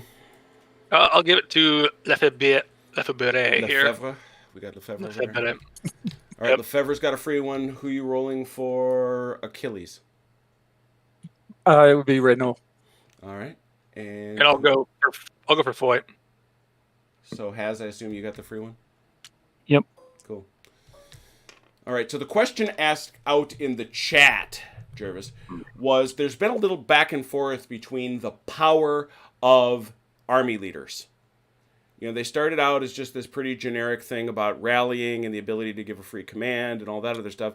And then they actually wound up with some pretty significant abilities in an earlier revision, but they've sort of been pulled back, haven't they? I mean, it's I'm sorry, one quick question. This terrain here, does it affect movement? No, that is. Oh yes, I'm sorry. That is part of the rough. That is 1/3 move down that escarpment. You can see it. He actually did a lovely job of it. You can see where the color is. It actually stops the dark. there. The white stuff is the bad stuff. Oh, the white stuff. So if he comes down here, he's fine. So this is okay, but this is rough. Yeah, exactly. Okay, gotcha. Thank you. Appreciate you, lazy boy. But yes, the army leaders. I tinkered around with a little bit. I was quite happy with the very, very original rules, but there was a certain amount of pushback from players, so I added some extra in, and then we found it got a bit complicated and wasn't adding much to the game, so I pulled it back in again. The very latest version, they've got some punch back, in particular the all-out attack entry on the new fate table. Much more important because that ace card is great. It's the ace. It's called all-out attack now, so it'll be the same on all of the army sheets. So play this card at the start of your melee phase. Add 1 to the melee value of friendly units that are within 12 inches of the army leader. Yes. So it allows him basically to kind of like go and say, right, we're going to punch through here. Is really where it was coming from. And +1 for the melee value of all friendly units. That means that he can make really quite a difference. You just need to get him into the right place to be able to do that. So I've given them a little bit back there. And then the other thing that I've added with the very latest army sheets is the named leaders. where you can basically, so this is going to be Napoleon, so he gets these special rules and stuff, which is something that me and the Perrys have been talking about for quite a while, because they do quite a lot of really nice character figures, and it just seemed a shame that it didn't mean anything. They would just, your army leader. So I'd said a while ago that I'd try to come up with some special rules for them. And those are going to come out of the lists, probably? Yeah, they'll be added onto the list. So in the past, you've got things like the Iron Duke fate. So the Iron Duke fate card is now basically pulled off of being a fate card and given to you, taking Wellington as your overall commander. And he just gets to do that thing for free, basically. He moves at the start of the action phase rather than at the end, so you can quickly zip him over to where you need him to get the automatic activation or whatever else it might be that you want him to do, rallying units, because he was famously always in the right place at the right time. That was one of the things people said about Wellington. He tended to be where he was needed. So at the moment, this is just a first stab at having rules for these. I'm going to be interested to see. I would imagine that they'll need a little bit of tinkering with, but it means that I can do the same thing for all of the other army sheets as I update them. So I can put a Blucher rule in the Prussian list, and Charles for the Austrians, isn't it? Yes, and give various people special rules. Sure. So the question we've got from Robert, who is determined to break your rules, when a brigade routs, units within 3 inches of the enemy are required to do a retreat move. Yep. That retreat move is based on their current formation, and is it a full move, or must they merely get outside 6 inches?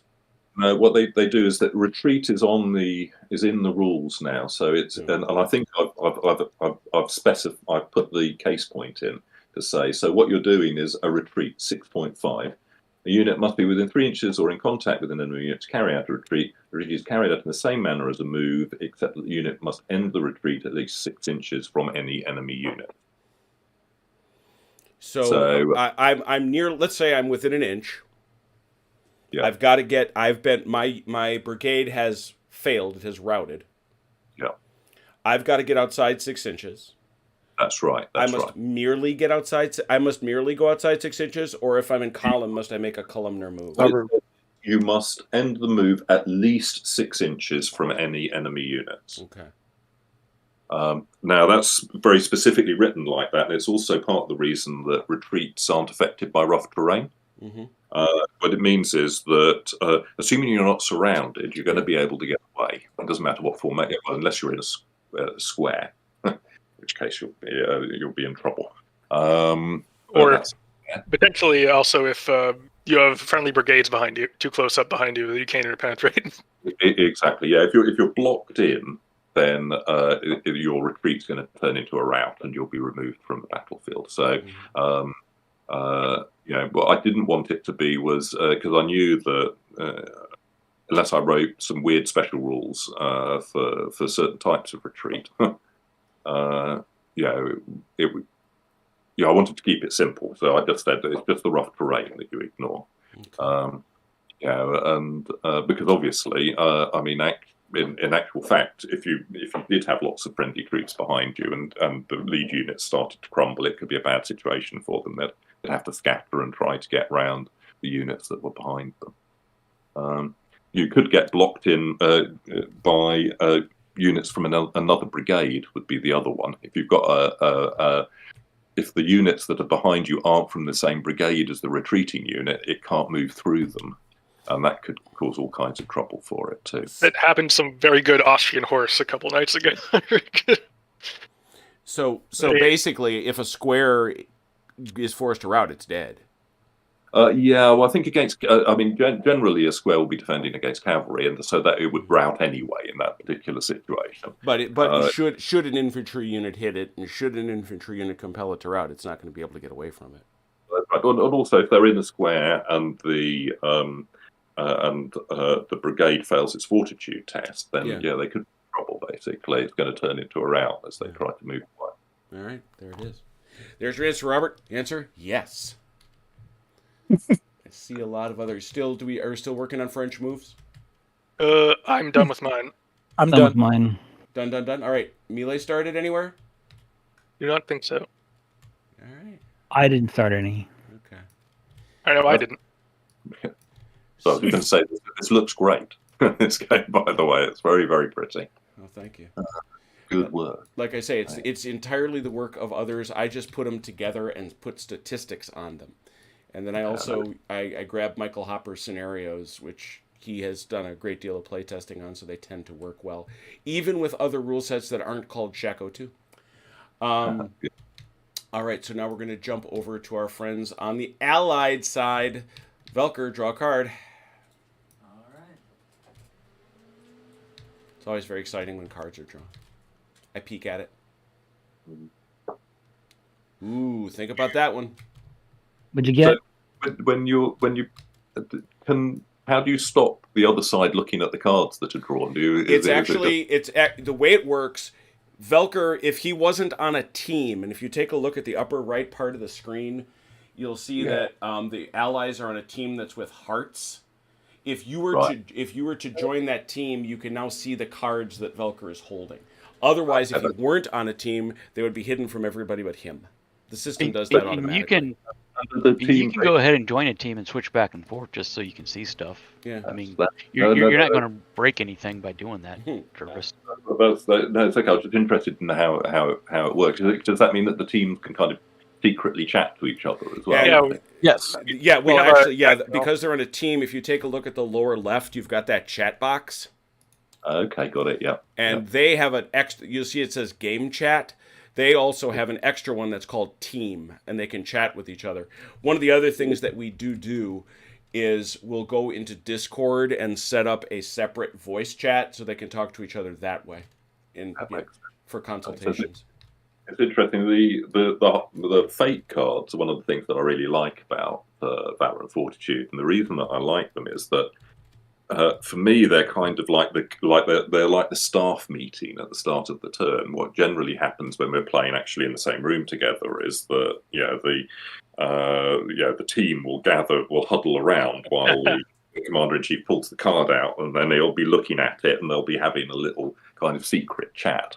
And I like that. I like the way that it pulls the players together and gets them to kind of like think about strategy at that start. Absolutely. Yeah. Play. But it does it without lots of rules overhead. You mean you don't have to get aide de camp shot trying to get to each other? Because we're good at that. Yeah, it's his bitterness over Shaco is not dissipated. All right, Velker, you are John Moore, who gets a free one. I'm sorry, firing. I didn't do firing. I'm bad. I'm going to start over here on the left with firing. Andrew, looks like you might have some guys to shoot at. He does. Question: what's the rule on interpenetrating now with firing and assaulting after firing? You can do both those things. You may now assault after firing. And if you fire, you may now be interpenetrated by members of your own brigade. I think you can assault or firing if you skirmish fire. No, you can assault and fire, can't you? No, if you fire. If you fire, the only move you can make is an assault move, isn't it? You can assault after you fire. No, you could only if you use skirmish fire. If they fire at full effect. So with the version 2 rules, I tried to simplify things down a bit. Actually, is what I was trying to do. So if you shoot, unless you've got a special rule, that's it. You're not going to be able to do anything in the action phase. But most units have the skirmishers rule, which allows them, if they want to fire at a reduced effect, but still carry out an action. Then when you get to the action phase, when a brigade activates, each unit in the brigade can carry out an action, and you can do any actions you like in any order.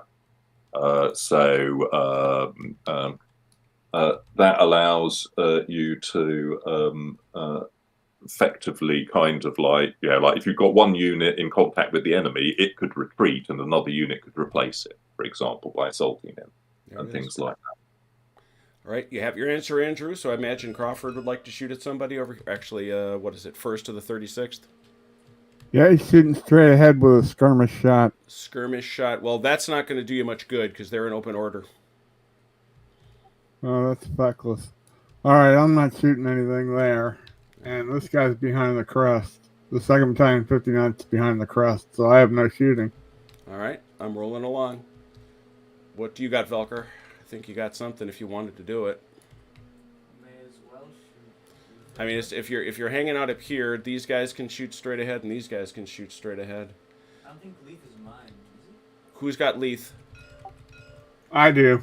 So I thought they were behind the crest. No, well, what do we say? No, because remember, that's a huge No, hill. they can't be because they got hit already. Yeah, they're good. They right? can shoot. Okay, I'm going to fire them then. That's Full fire? 3. Full fire, 3 dice, re-rolling ones. Upon whom? Yep. I think the French don't get this. This is the British shoot. British Allies. shooting. Okay, yeah, got it.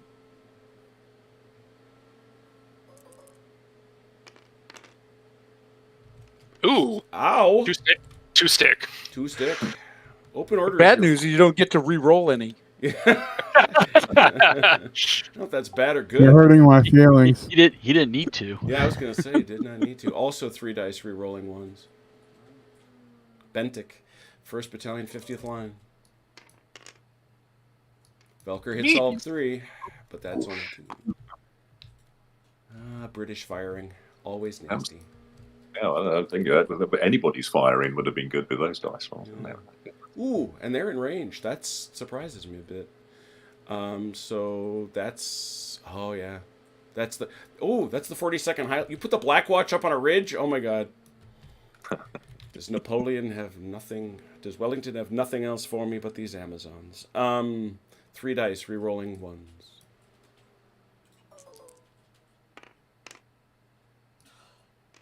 Ooh, If they're not one, sadly. the other side. That's the other side. And I think that's it for the shooting, right? No, They can shoot him. nothing here because these guys are too far back, right? Well, they can. They're in rough, but I'm not sure that's cover. Is that so- rough or is that hill? I guess that's what I was. That is. Let me take a look at the. Oh, that is a hill. It's a rough hill, buddy. That's a hill. Yeah. Yep. That's a hill, Okay. so he's going to be behind. That's the what I rest of thought. it. Yep. But these guys over here should have a shot here, right? Oh yeah. Full Yeah, shot. they do. I think they can be feckless though, because we're open ordered. Yeah, you're not going to get anything out of it. It's one. It's Yeah. one die. It's 1 or 2. So it's gonna be one. Tabbed round down, so it's 1. Oh, round down. I thought The- it was round up. they play because the other square can support them, can't they? Yeah, can't they shoot these guys? No, they're up on a hill. Are they too far? Oh no, up you can there? see them. Far No, back? the crest line runs like this, not Yeah, like this. you can see So- them. Okay. So you can there'll do be that. 2 dice up there.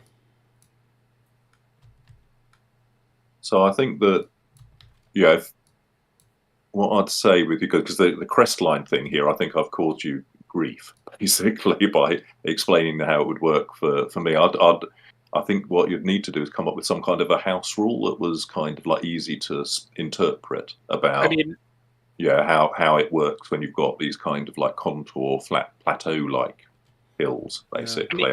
I'd write a house rule for it if I was playing. I mean, Would we've the done it before. 43rd With, line also be able to support fire? Yeah. Yeah. He's Okay. saying 18. That's what I thought. Okay. So 3 dice, right? Mm-hmm. I mean, we've done the where find the ridgeline thing with the rule set, so it's not So like nothing. it's Well, I not get like to re-roll 1, don't I? Because they're all dedicated rifles. No, are they all? Or discipline musketry. Excuse me. If they've all Just got one it, you get to re-roll it. That's a new rule, by the way. And they do. Okay. Re-roll it. You have to be in line. You have to be in line. Nope. Discipline musketry has to be in line. All right. I don't know as I knew that. I think I'm right. Yeah, I don't. No. You need no. to- It just says reroll hit rolls of 1 where hit modifiers apply your fire or melee attacks maybe this unit, as long as any supporting units also have this rule. However, this unit cannot be set up in the attack column. There's nothing Okay. about Yeah, nothing that's about the line key. right now. You're That's the key, absolutely as long right. as any supporting units have this rule, too. Yeah, that's why I tend to check the rules when I say things like that. I am wrong. You were right. You do get to re-roll that one. All right. He did, and he missed. Yep. And I he missed. missed. So. Yep. Anything else? Nope. All right, Not Velker. for me. Moore, you get to give it to 1 unit, 1 brigade.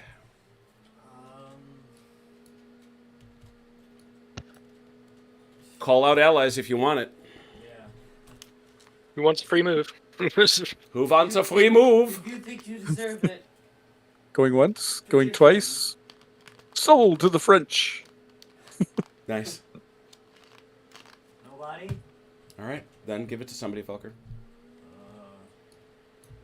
Force somebody to take it. You. Let's see. Disney's still pretty far behind. Let's get Disney moving. All right, Disney's got a free. Whoever's got him, move him up. And Maybe then OJ. OJ. Well, hey, Velker, the problem is, though, is I got to make sure I can activate this guy Anstruther. first because he's a different brigade. Yeah, so maybe Gotta work give on it to trying- Anstruther instead. Yeah. Let me try to work on getting All right, him out of the Anstruther's fray. moving. Velker, who you trying to activate? Trying to activate Ward. Ward, roll for it. Andrew, who you trying to activate, if anybody? Crawford. Go. Hey, Jim, real quick. Because 95th Rifle's in line, that's a 6-inch move. If I gave him 3 clicks on a wheel, is that about right, or should it Doesn't be matter. less than that? Yeah, it does, because he's still moving. I mean, it does Wait. matter because no portion is supposed to exceed. So 3 clicks. Well, I already- that's going to be more than fair. Yeah. Yeah, I that's already more gave than him the 3 clicks. I just wanted to make sure before I moved too far past him. So fair. Sure, that's perfect. I thought that's what we had talked about before. Yep. So, all right, trying for Disney. Yep. He activates.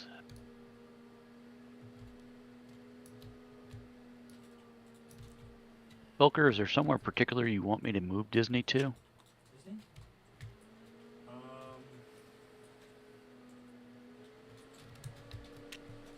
Nope. Be free. All right. Oh, here they come. Or not. They're tripping They all stumbled. over themselves. They stumbled there was a climbing that couple. hill. A pebble in the way. They've turned their coats. Jobs on those toy soldiers over there. I don't think they started out on this in the water here, so I don't think they can actually make it. Yeah, remember, We ignore water rough doesn't terrain count no more for- when you're assaulted. If they're Oh, assaulted. that's right. Oh, He's that's got the right. Blucher rule. That's right. I forgot. Mm-hmm. Let me square these guys up a bit. That's 'cause right now, That's a pretty big deal.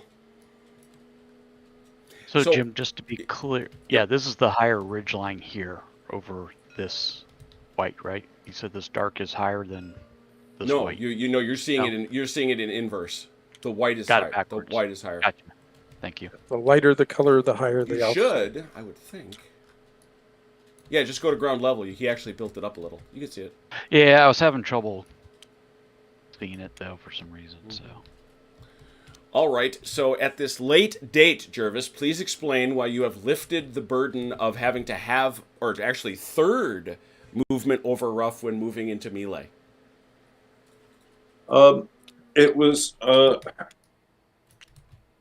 basically because the often units move faster when they're charging, if you see what I mean. Yes. And I assumed that they'd kind of like scramble over the terrain. It feels quite dramatic to me.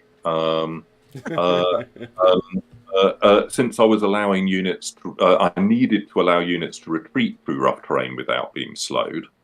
It just seemed to make sense that it should also apply when they assaulted.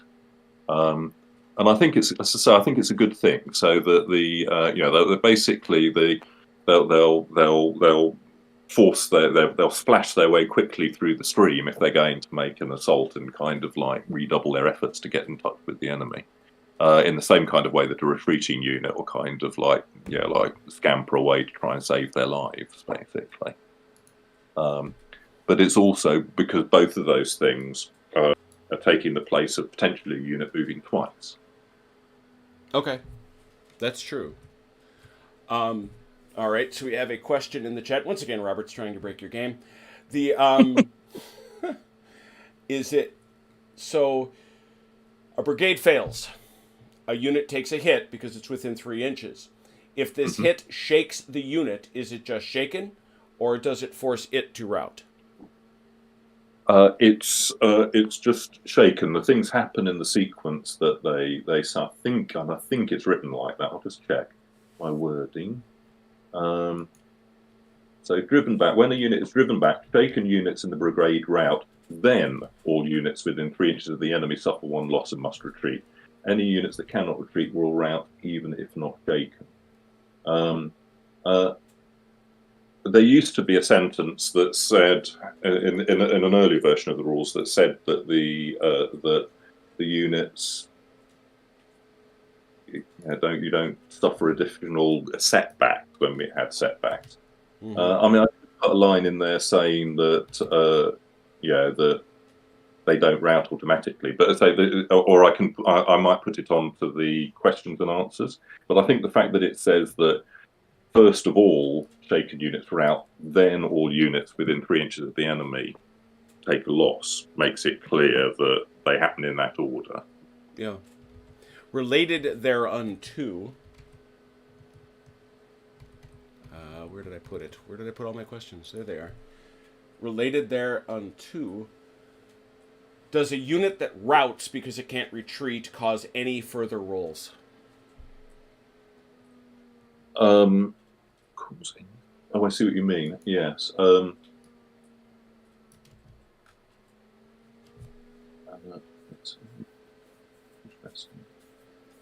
That's an interesting point, actually. No, that's really good. Thank you. It needs to say that in the driven back rule that you don't tell Robert he's making good points. I can't live with him as it is. It's a good point, because what I've done is I've changed the way that the Fortitude tests work in this version. The idea is that the driven back bit doesn't cause Fortitude tests itself, because it's part of the Fortitude test, if you see what I mean. It's the thing that happens. And you can only ever take Fortitude tests at the end of the phase. But what it needs to say is that units that are routed because a brigade is driven back do not cause the brigade to take any Fortitude test. So I'll add that on. Okay. In fact, I'm going to write little note right now. All right, all right. Robert is helping us pay for our supper. Well done, Robert.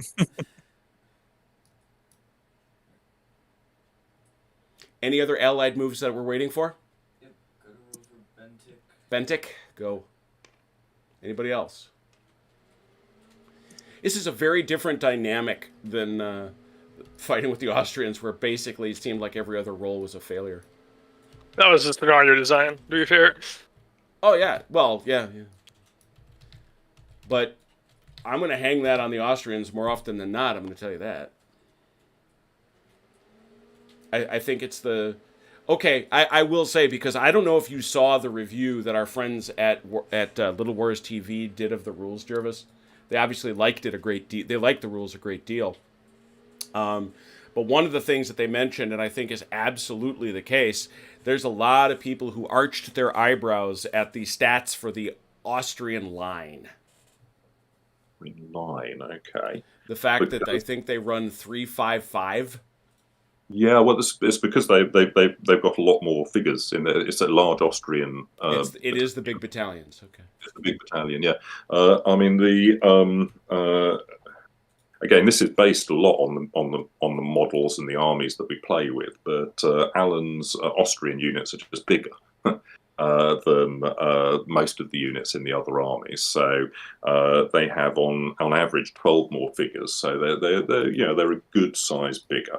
And the way that I represent big units in Valour and Fortitude is they get +1 melee and +1 tenacity, and I think that's fair. Yeah, I mean they're large units. If you're using the points values, you pay for them, so there'll be fewer of them around. So that's the reason. It's just they're large units. Well, here we go. I think we're at melees. Yeah, and there definitely are some this time. Andrew started some. I don't see any in Velker World. I don't see any in OJ World, but I see them in Andrew World. Here we go. You bet. All right. Which one you want to do here? The 36th line? Yep. All right. And this is Crawford. This is Crawford. Are units back to supporting only one melee at a time? Yeah, that I was just about to ask. Sorry, is that brigade support? No, yeah, brigade That's- support. Brigade sort is one unit. Okay, so this guy, obviously, Andrew's going to use him to support. He may only use him to support one of the melees, not both. Correct? Oh, I see what you mean. Yes. Yes. A unit can only lend support once. All right. So, Andrew, you're choosing. We start here with your boys. They get that very, very nice shooty thing, which is melee of 4, but they get to add their fire, so it's 5. You're going to use the. I gather you're going to use the support for that, so it's 6. Yep. All right, that's going to be, and everybody involved is clean of damage, so they will get the bonus. So it'll be 6 for 3s. Now, the far less fortunate lads that Chrono commands are in open order. This is the first time I've seen this. What is the consequence of being in open order in melee? Is it halved? If they lose, they die. They rank automatically if they lose. All right, so it's so it's just sorry. It's 5 for 3s. Why 6 5? for 3. Sorry. Oh, they get their They're in fire. line, No, they're not. They're so in we open get order. 2. It's a line. It's a line formation. Does that count as line? Open order is a deployed line formation with Excellent. a 1-inch gap in the bases. Thank you. So therefore, 2 plus 3 is 5, 6, because they have support. And they're all fresh, so 6 for 3s. 6 for 3s, and then we said it's both 6 ways. for 3s. Yeah, tie 6 for 3s.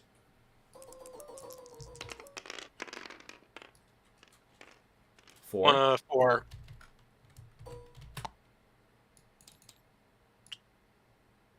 Ooh, he got me for 5. Oh, his didn't report. Okay. Yeah, his was not. Oh, I think he turned. Oh, printing got turned off on this. Let me turn that on. Thank you. All right, so it's 6 for 5s. So obviously, Chrono loses. And they just die instantly. And They vaporize. Boop. Wow, that's so sad. Wow. I That don't is think so you mean that. I don't think you think that's actually sad at all. So I'm going to ask you guys a question here because originally so it was the formed unit that won the melee and routed the open order unit just then. Yes. Is that right? Yes. Yeah. So originally there was a little bit extra with that, which was that the formed unit could then make an assault and fight again. Oh. So like it smashed. The idea was that it kind of brushed aside the skirmish screen and went on. I took that away just because I often try to keep things simple, and just it felt a bit like there's a phrase "murder your darlings," which Yeah. Kill your heroes, all that jazz. So if I think the rule is great, then that's a darling, and I often think maybe I should just murder this one. So I took it away to keep things simple because I thought just routing the unit, well, that's benefit enough.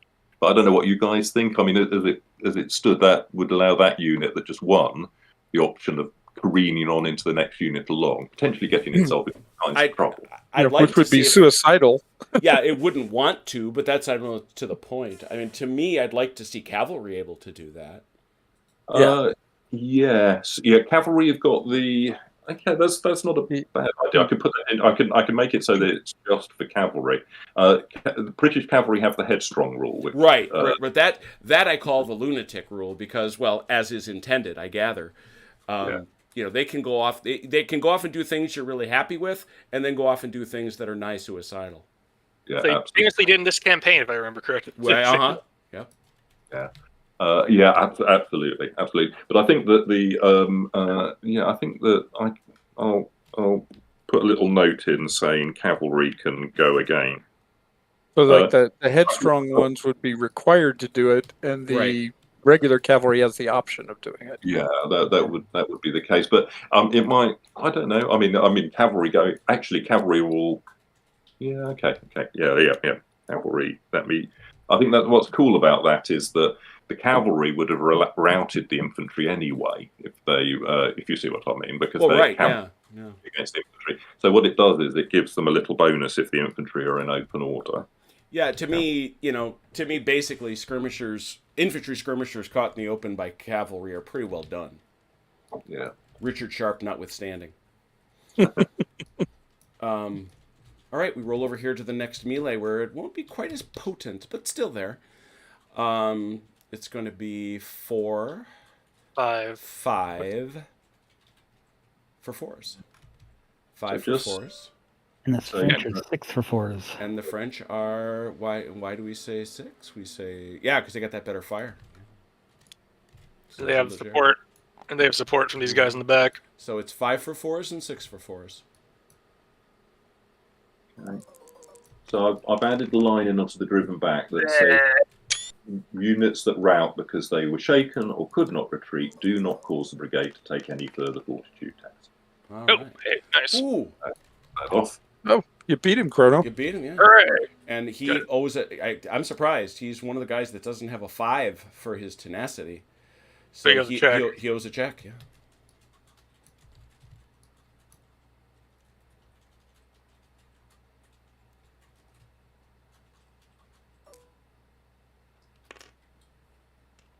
That's a fail. That is a fail. It is not the fire phase. Right. Yeah, that's a fail. So he's gone. Unless they got a card. Which they don't. I don't Okay. think Velker, check your cards. You just lost this unit just routed on a failed Valor test. Do you have something related to Valor tests? I do. What does it say? It says play before a unit takes a Oh, Valor test. Oh, he'd have to have played it before. Too late. Too late. So he's gone. And so that's going to mean any other melees. I should check any other melees. I think that's it. I forgot to do my nice circle shapes. I like my circle shapes.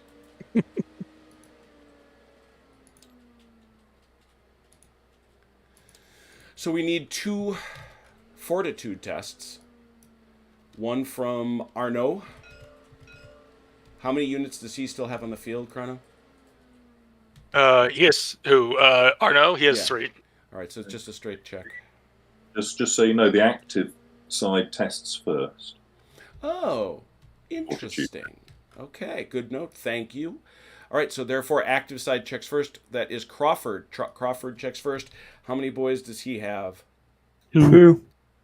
Oh boy. That Could be is not less than half, fortunately for him. Oh, But that's still a fail. and now he's gone. He's gone now. Driven Yeah, back. because that's going to kill this unit. Because they are certainly because they're already Takes him shaken, down to 1. and that takes him down to 1. Black Bob.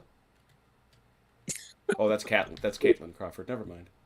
My Highlanders never even got into the fight. That's shattered immediately once you Yep.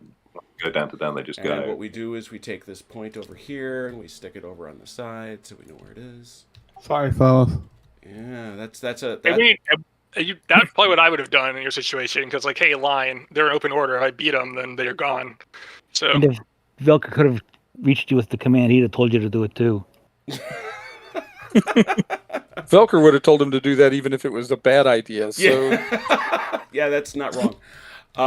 You've all met my son.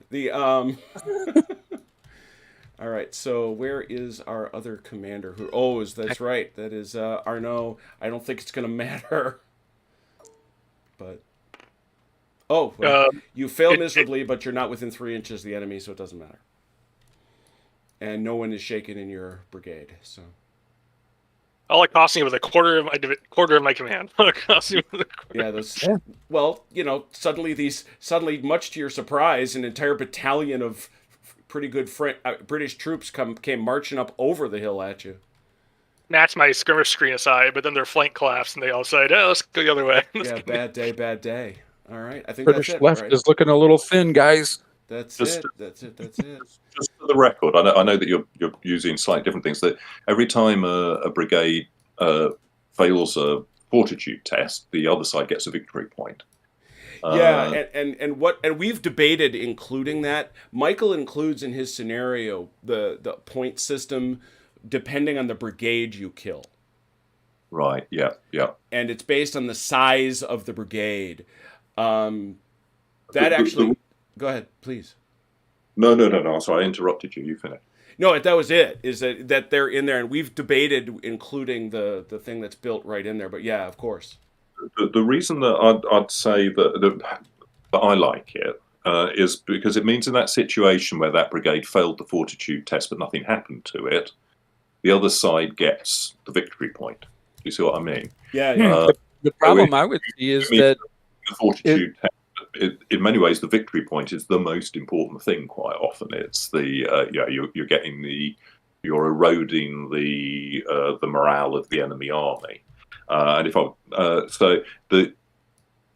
I was playing a scenario where there were victory points for other things, what I'd consider doing is just kind of like saying, well, yeah, those other things are worth more victory points. If that makes sense. Yeah, it does. So, and just to be clear, I'm correct that even though Chrono had no adverse effect to his units by failing, the fact that he failed would have yielded a victory point.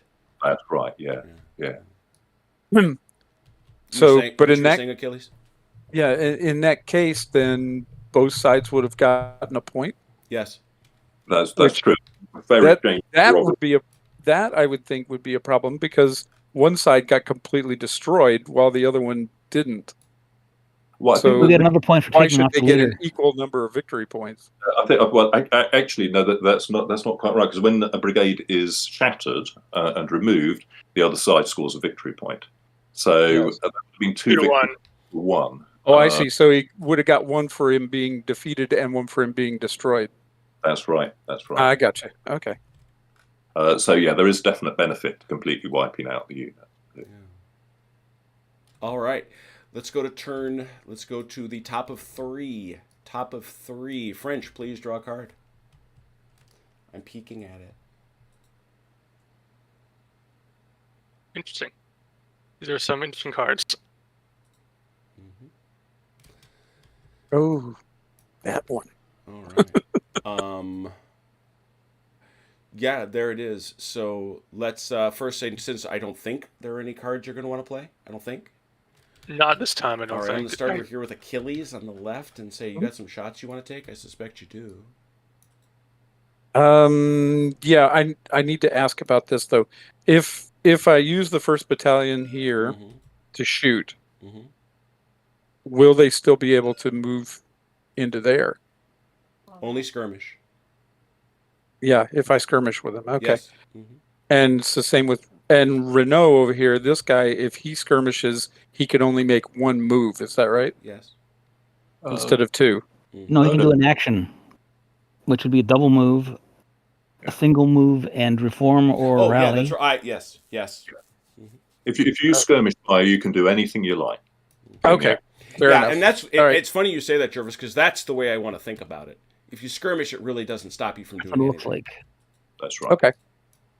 All right, perfect. Then yes, we will skirmish. I believe these guys have this target here. Yeah.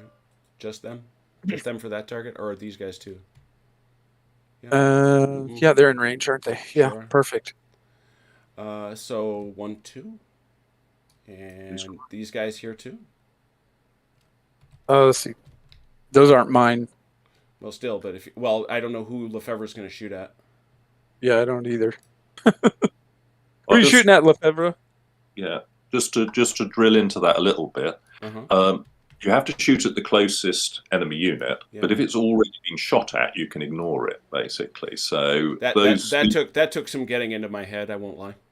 Yeah. We originally it was just shoot at the closest unit, and that is simpler. But we found it could get very gamey. And it did.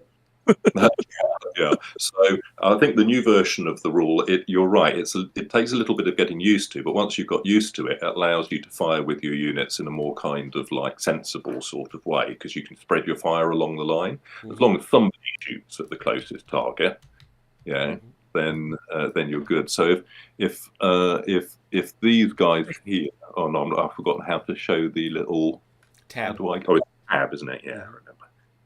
So if these guys have been fired at, then it frees up these guys.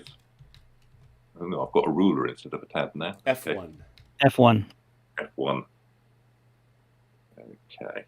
Yeah, it would free it. No, I've still got a ruler. Why have I got a ruler? I don't understand it. Anyway, you understand what I'm Yeah, I saying, do. You I'm would sure. free up these guys to shoot over here. I mean, That's right, yeah. So who wants 31st Leger? What do you want to shoot at? who has Lefebvre? That's has. Has? All right, has. Yep. Do you want to fire at these guys or do you want to fire at these guys? Yes. You Thank you for I'm your help. figuring these guys are going to fire here. Okay, so then you are shooting there. Are you gonna skirmish or Okay. are you gonna shoot at them? Well, I'm going to fire full effect. All right, Because so since I'm in open order, I can do an action after that. that's is that right? Okay. No, only if you skirmish. Yeah. No, I'm looking at the open order rules. Not any. Oh Is boy. that- Oh boy, if Jervis calls you out, that's gonna be just my favorite. That's just gonna be my best day. Right, Somebody save this tape. First bullet point. That's good. No, you're right. That's what it says, but that's not what it's meant to be anymore because I upped their. Okay, so that first bullet on the open order thing shouldn't be there anymore. Aha. Aha! I'm saying Hez is wrong. Hez was wrong. I'm sorry, it's my fault completely. Basically, my idea was, as I was upgrading these things, is I know I'll increase the firepower of the light infantry to 4, and that means when they use skirmish fire, they have a skirmish fire value of 2. Mm-hmm. And that would allow me to remove that rule, and then I forgot to remove that rule. I have been there. So thanks for that. You can't take that. Yeah, if you use skirmish fire, you can carry out an action, and because they're light infantry with a firepower of 2, that will allow them to shoot with 2 factors rather than just 1. Or Okay, Has. So who you Or want I to could shoot fire at? with 4. yeah, you could fire fire stand. before and not do anything. Which I think what we're going to do. All right, so Okay. it looks like Hez So- is going to do 4. This guy is 5. So I'll be supporting with him Uh-huh. and him. And him Right. 6. So what are you doing, Hez? Well, 5 I was more trying dice. to click 1. 5 more dice. I'm getting support, am I? Yeah. Okay. 6, Yeah, six, you're getting six, su- 6 well, total. Hang on, Hazard. Hang on. Okay. Okay. So you're getting support from these guys. I'm going to confiscate getting- Hez's die roller. and you're getting support from these guys. But because they're supporting, they don't get to. Oh, well, never mind. I was going to say because these guys actually their fire's only 2, so It's only give 1 die of fire support either way. Yeah. Okay. So 6. So 6 total. Mm-hmm. Make it count. And he does. 4. Looks like you did. That's wicked. 4. That's definitely a check. 2 checks. It's checks. 2 checks. Yeah. Thought you didn't check in the fire phase from fire. 2. Sure you do. You do. You just get a bonus. You get +1 on your Valour tests because it's in the fire phase. We might as well make that right now. 2 checks. Need 3s. Yeah, you have to make it right now. Oh, there it is. Love it. Who's Bentonic? That's me. That's Velker. 1 die? 2 dice. You got to make 2 checks. You need 3s. Yeah, he Got 'em does. both. Yeah. 2nd Battalion, 31st Leger for Lefebvre is going to fire here with 4 dice. Well, over here, before Has. you do that, We're still Has, over here, let me Has. finish. Okay, now I am. Now, you know what? Oh. I just confiscated your Yep. die roller. I didn't touch it. Yeah, it doesn't matter. It's confiscated. You were being over hasty, not waiting for others. Okay, so now it'll be these guys, and the guns on up here, I suppose. All right, so I guess does it matter? It's 1, 2, 3, isn't it? Well, these are 2, 3, 2s. 4. Oh, that's right. That was Crazy Leger again. Yeah, baby. Mm-hmm. So 1, 2, 2 3, 4, 5. Yeah. Play 5. You only, Why 5? only Yeah. limit Oh yeah, support of only 1. 1 for the support. Right. So I was over enthusiastic. So 1, it's 2, 4, right? 3, 4. 4 die. Yeah. Okay. So yes, we've solved that. It is 4, right? Yes, sir. Okay. Very good. 2 hits. 2. That affect those boys? Nope. No, not yet. They're big bad boys. They're big bads. Yeah. They're toughens. They're real tall targets, but it takes a lot of them to die first. Yep. All right, so that's everybody over. You got anybody else, Achilles? No, I'm done. Now you can go, Has. Now you can go. Okay. 2nd Battalion, 31st Laguerre Yeah. from Lefebvre's brigade is going to fire at 2nd Battalion, 59th line. 4. Yeah. For 4. 4. Oh, those And this gun, Legers are punchy, man.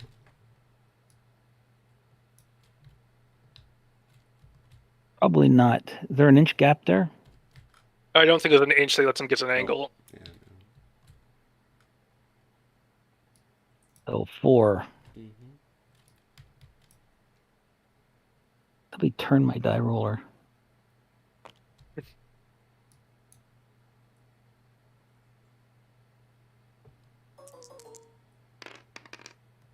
Two hits. Shakes him too. Yeah. No test though. No test. These guys can't see anyone because the crest sort of runs like this. Mm-hmm. These guys do have a shot across the skelly though, so they're going to take 2 dice of skirmish fire at 1st Battalion 2nd. Yep. Did you see here? Yeah. 1 hit. No, the hill line runs up like this basically. Mm-hmm. This is a spur. This is a spur with sort of a little valley that comes in here. If you look at the contour map on our little Keep map, taking away my dice roller, Jim. Yeah, like, I punished you for Haz's great wickedness. Well, kinda- don't do kinda- that. it That'll shoots teach up like you, that. Andrew. So I have to get up like here before we can start shooting at him again. That'll teach you for being in the way, Andrew.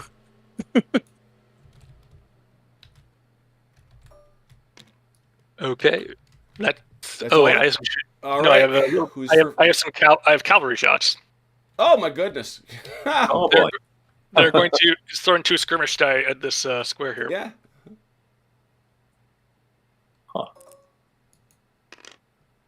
2 hits. Bang bang pow. These guys are living a whole different story. It's kind of amusing. And that should be it at this point. Who's for free?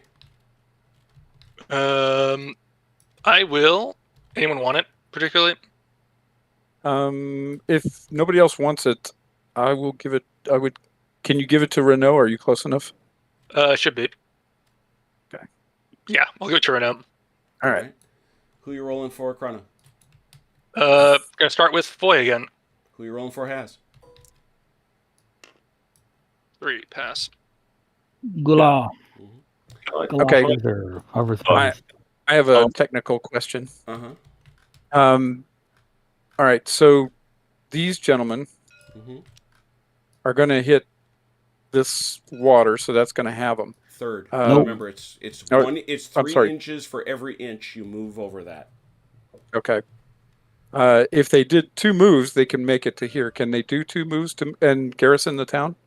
Can they get within 3 of it? Oh yeah, easily. I think. Oh yeah, easily. Yeah. Yeah. Yeah, no, it costs you a move to garrison it. So what you have to do is move up to it and then garrison it, and they have to get within. Is he allowed to garrison it if the garrison is within 3 inches of the enemy?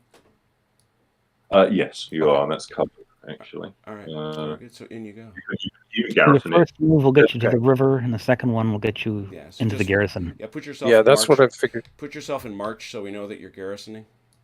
I'm gonna try and rally Foy. Yeah, Foy. Okay. I'm trying to rally this 3rd Battalion 17th here. So yeah, that unit, as long as its first move gets it within 3 inches of the town, it can use its second move to garrison it, basically. All right, and so that then moves me to asking the question out in the chat. Can we get a new name for the surprise attack card? Because it's not. I thought that the new version isn't it? It's like It was certainly surprised the Austrians when Haz used the last game. what it says is play this card when a unit carries out an assault. This unit can carry out 1 move before it makes the assault.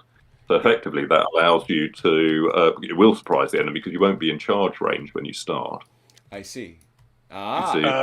Rolling for Arno.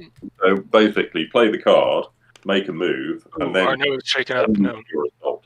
And that should surprise most people, I think. So the argument is, even though it doesn't have an attack, it does come with a bag full of surprise.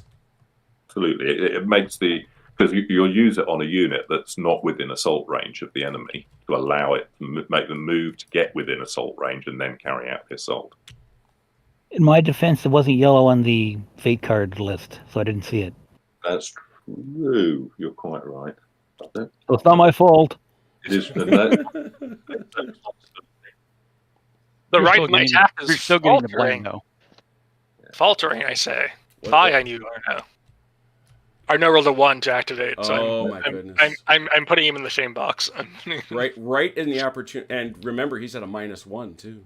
Yes, they need a 3 or better. Yeah. So. I've got a question for you guys, which is how are you finding the? I mean, obviously the Legare. There are a lot of Legare in this battle, so we get quite a lot of them firing at this increased effect. Does it seem good? You know, does it seem right with the? French I like it. the I effect? like it so far. Mhm. So much for that. Ooh. I mean, I like it. I felt the French were. I felt the Legere, the true Legere, because again, there are poor light troops that the French have as you get past 1808, 1809. But Right, true Legere, I think they should have had a little bit more, and I like the fact that you pulled back their melee a bit. Cool. Okay, that's cool. I will point out that actually, as long as they're in a line, they're in a melee. They're about as good as line infantry because they get to add half their firepower to their melee. For sure. So they'll 5 versus 5, but they have to be in a line. They're in an attack column. They're not as good. But that's cool. I think it's interesting what you say about the quality of the troops, and it's something that's difficult to address when the army sheet is only a 2 sides long. There's all kinds of little bits and pieces in there which are kind of like hidden away. Like I'll probably remove the grenadiers. Well, I think I might have done it already. Yeah, I have done it already. So grenadiers are elite line infantry as far as my army sheets are concerned. Okay, that's a good note. And do you think of that as do you think of that as combined grenadier regiments or? Yes, that would be converged grenadier regiments basically. Would count as elite line infantry. So they'd be under the latest thing +1 melee, +1 tenacity. So good units, but they cost an extra. Jervis. Just clarification on your surprise attack. Hypothetically, if you're back over here with the 1st Battalion 6th line, Yo. just the British unit back here. Gotcha. Right at the back over there. 1st Battalion, Paris first If they was. weren't in square, just hypothetically, right? If they weren't in square but a different formation, could they use that surprise tactic to get within 6 inches of the cavalry and then make an assault? Yes, they could. Okay, thank you. Hi, Just because I just wanted to make sure it wasn't conflicting with 6. Oh, hey, hi there. So. I'm sorry to interrupt your game. Andrew had seizure, and Oh, he's no. gonna have to go. Oh my gosh, yeah, but Oh my please, God! Yeah. all the best to him, please. Thank you. Thanks so much, guys. Take Sorry. care. Yeah. I hope he's all the best. Yeah. Oh boy. Wow. That's a bit rough. That was a bit visceral. Holy cow. Yeah.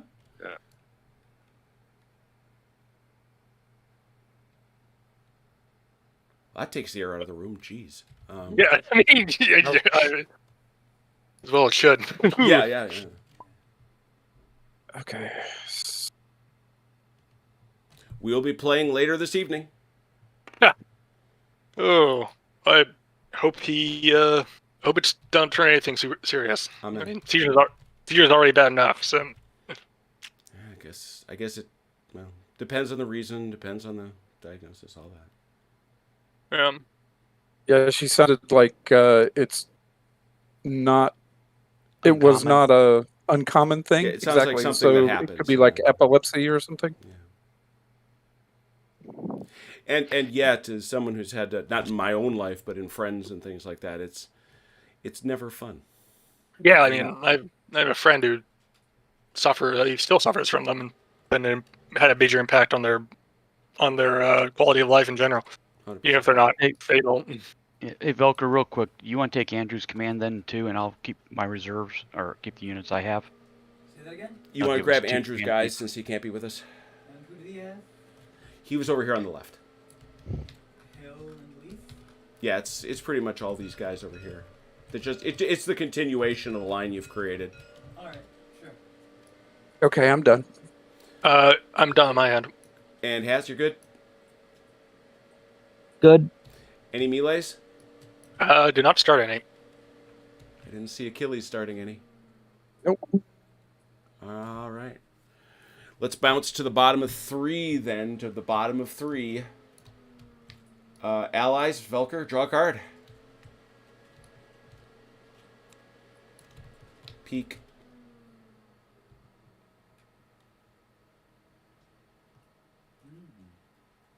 Mm-hmm. Unless you're going to play something in the Fate phase, I guess we'll do Fire. Velker, we'll start with your guys over here that Andrew was representing. Yep.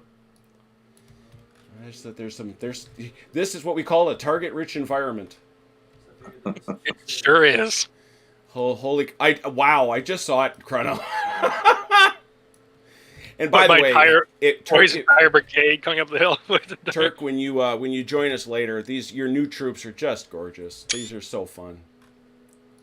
What he did, so in case I know Jervis, you don't know, is that he used to have some pretty standard French guys, sort of all their serried ranks, and he went in and created these variegated guys with their different levels of dress, different packs. Some guys got shako covers and all that stuff. So it looks great, I have to say. They do. They're not the glories of a 28mm, but they're still a lot of fun. All right, so you've really got 2 shots, Velker. Yeah, there and there, one supporting the other. You can also shoot one off and shoot someone else. Yeah, the key is you're gonna want that disciplined musketry, and oh yeah, you get it either way. So never mind. So it just depends, but yeah, you can shoot straight into these guys. So you could go 4 or 5 dice. Why 5? Oh, he's a 4. Oh, I'm looking at your fire. You're a 4 fire. 3, 4, looking for 4s, but re-rolling 1s. That seems good. All right. So is it 4 dice? Yeah, 4 dice for 4s, re-rolling 1s. 1. Not optimal. What are you gonna do? Now the only question is, and I think it's gonna get blocked. Yeah, it's gonna get blocked. This guy technically has a shot, but it's very yeah, it's there. One guy on the end. It's there. Yeah, it's there. Yep. Yeah. That's. I see what you mean about this. I mean, I just really hesitate to say that you've got to have at least half of your units. Because I don't.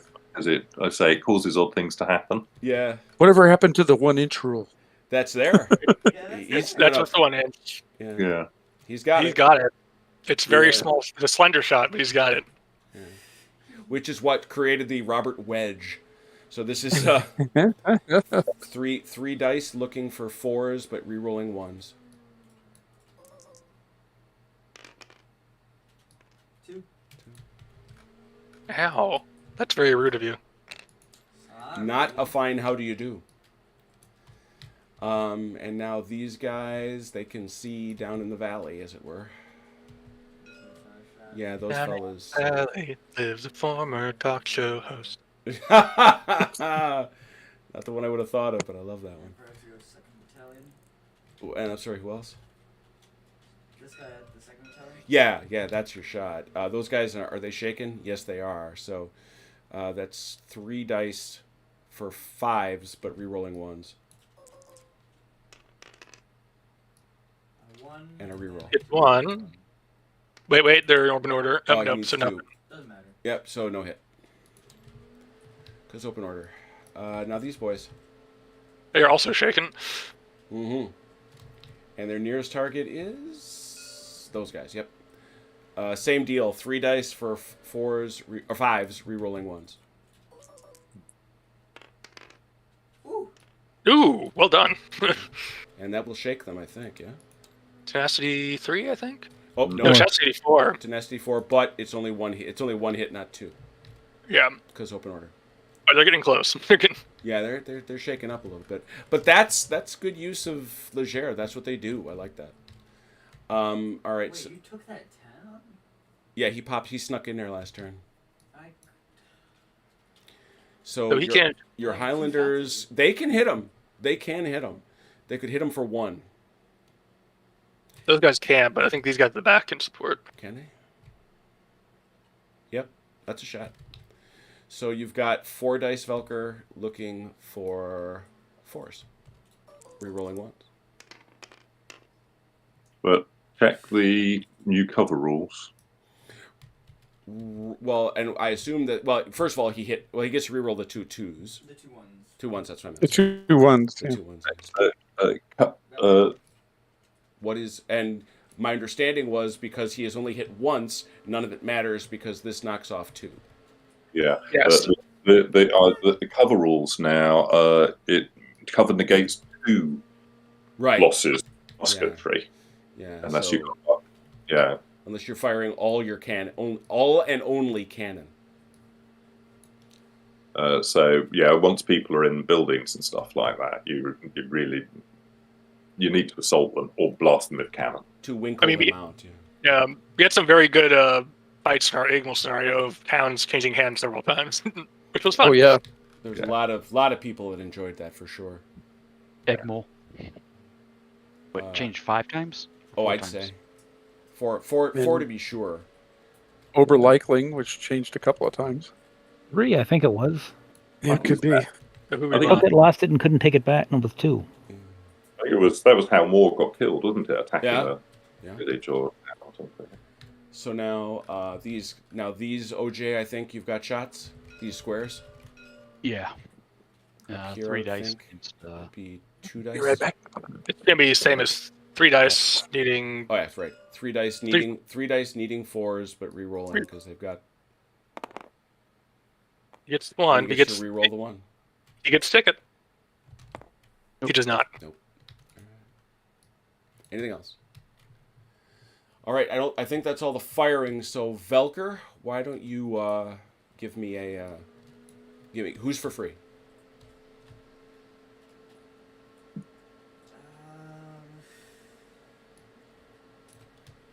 Gonna give it to Manningham. All right. Manningham's got a free one. OJ, who you rolling for? Disney. All right. Start rolling, gents. This is the part in our program. And Oh boy. Roll Disney it. does not move, so Yeah. now we'll move on to Struther. And Struther, yeah. Struther. He Yeah, moves.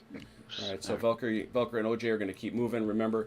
And one thing, Velker, to remember is you have the capacity to rally these guys.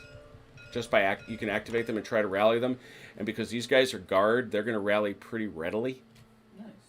So think about that. Let me know. And also these guys and those guys.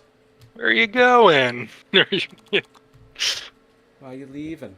So this affords me a chance to ask Jervis, while you guys are all setting up your movement and stuff, tell us a little bit about. There was, it was a big surprise to me when setbacks finally went away. I'll go for Ben too. Yeah. Why Yeah. was that just a keep it simple, stupid type thing, or? Well, to an extent, I think it's interesting because it goes back to one of the things I said earlier about games design being iterative, and sometimes you're not realizing that that other changes you've made allow you to simplify the rules in other areas, and this was really a case of that. The setbacks were in there originally when because in version 1, failing a Fortitude test removed the entire brigade. Mm-hmm. And so I couldn't have you starting to take tests for the brigade early on, if you see what I mean. Because you could, like one unit could have routed and then the entire brigade would have come off, which would have been very unsatisfying. And so the setbacks were put in there as a way of kind of like making it a bit more attritional. The setbacks would build up and then you'd take the Fortitude test and then maybe the brigade would be removed altogether. And they hung on in there forever because I just, that was the reason I put them in the first place. And I hadn't really thought about them terribly hard until we were playing a game really quite recently. And It was part of our Spanish campaign, and I was playing against Alessio Cavalry, and he's a great games designer. And we were chatting afterwards about stuff to do with the Fortitude tests and various things to do with there's weird mathematical things that happen with Fortitude, with the old setbacks and Fortitude tests, which I won't bore you with. They're weird kind of oddities, edge cases, which I've struggled to deal with. And he just said, well, why don't you just take the setbacks out altogether and take a Fortitude every time a unit routes? And I was kind of like, no, we can't do that. And then I just thought, hold on just a minute. It doesn't matter anymore because I've toned down what happens when you fail the Fortitude test. You don't take the entire brigade off anymore. So it could be absolutely fine. And it's just proved to be, basically. It's just one of those things where I needed somebody else to kind of like ask the question that made me kind of like, hold on just a minute. The reasons that I put setbacks in the first place simply don't apply anymore. So I took them out, and I think the game, and it simplified things a lot, but which is always a good sign. But that's the real reason that I just took them out. It was just because they're not needed now. You know, I think it was I was surprised at it, but I think it's proven a satisfactory change. It really has. No, I think so, and it's so much more straightforward to get your head round. I think as well. Had lots of weird little things, and as I say, there were issues to do with. In particular, there's this odd kind of thing that they'd get where a brigade could have a couple of units rout and end up with 3 setbacks on it. But the rest of its units weren't shaken yet, so there was no way for it to get rid of the setbacks unless a unit became shaken, in which case it might fail the Fortitude test, but if it didn't, it could rally the unit and remove a setback. And it's things like that drove me nuts, basically. That just made no sense whatsoever, really. And I was trying to figure out ways around it. And this just takes all of that away and makes things more straightforward at the same time. And it really did seem to. It was harder to be honest. It was hard to track at times. Oh, absolutely. It was fiddly. And this does away with that. And I think it's a great change. But that's thanks primarily to Alessio just cutting through the fog to kind of like ask a question, which is why he's good at what he does. Quick question on squares. Mm-hmm. So when my square fired, is that considered skirmish fire or full blown fire? It might as well be a skirmish shot. There's no sense not. Okay. But it doesn't matter because. Go ahead though. Well, because I can move them 3 inches, which I did. Mm-hmm. But do they get the second activation to try to rally? That's my question. Yes, they do. Yes, they do. Okay. If you only move them once, right, then what you're taking is you're taking the 1 move and a rally action. Okay. So really their move distance is 3 inches, but they get 2 if they choose to move twice, or if they that's fine. I wasn't sure. And not rally, you'll move them once and rally. The great Hasdrubal creeping square. Yep. So Jim, I'm gonna try to rally. Which apparently once. Clearly a pike block. Did you get it, Mike? No, I haven't rolled it yet. Oh, okay. So sorry. I that's what I was saying. I'll a 3. Not enough. Nope. Okay. I have to say what you've got. What this game is showing to me is it's interesting because it doesn't come up terribly much in Argos. I don't know why not. Why that kind of like the very edge, a little bit of a unit being able to see the enemy and fire at full effect. It doesn't seem to. I can see that it's just not quite right. So I might have to put my thinking cap on about. I'll back tell you over what here, part of it is we're not using black powder bases. Right. It's we use these long linear bases, which I like a lot, I will tell you. But I will also say what I've done is I've scaled on frontage. What do I mean? These Michael Hopper maps, they basically assume a 6-inch frontage of a unit in line. Or if you're doing bigger, it's 9 inches. These are actually 10, but I figured it's close enough for government work. Yeah. And so, but because they are long and thin, it opens up the cheese that is the Robert Wedge. Now, we've lived with it, and it tends to be de minimis, but I think you'd find it to be less if you were using the black powder bases, which I don't honestly particularly care for. Yeah.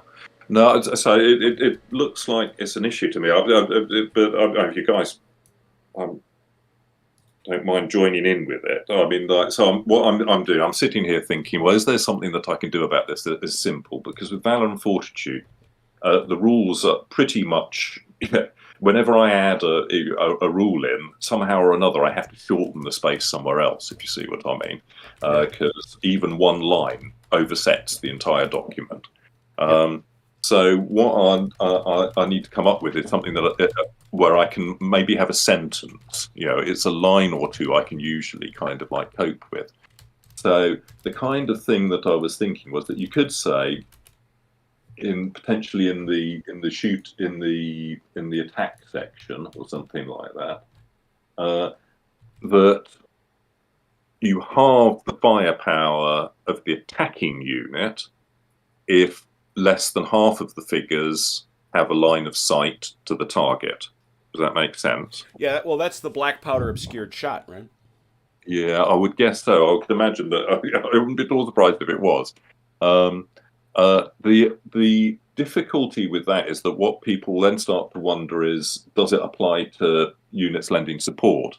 Now, technically, that shouldn't really be a question, because even if the answer is the same either way. If I say no, it doesn't, then they lend support and add 1. And if I say yes, it does, they lend support, it's halved, but it can't be reduced to less than 1, so they add 1. But the question will be there, so I'd be wanting to try to kind of like cover it off. So it need to be something like, if the attacking unit, I might need to say, does this apply to supporting units? I can see that taking up some space, but that's the only potential issue I can see with it. Mm-hmm. So you could say that any a unit that has that kind of blockage can only fire support. You could do. It can't fire at full effect at all. It can only fire in support. Or it could have the guy would have a -1 to his shot.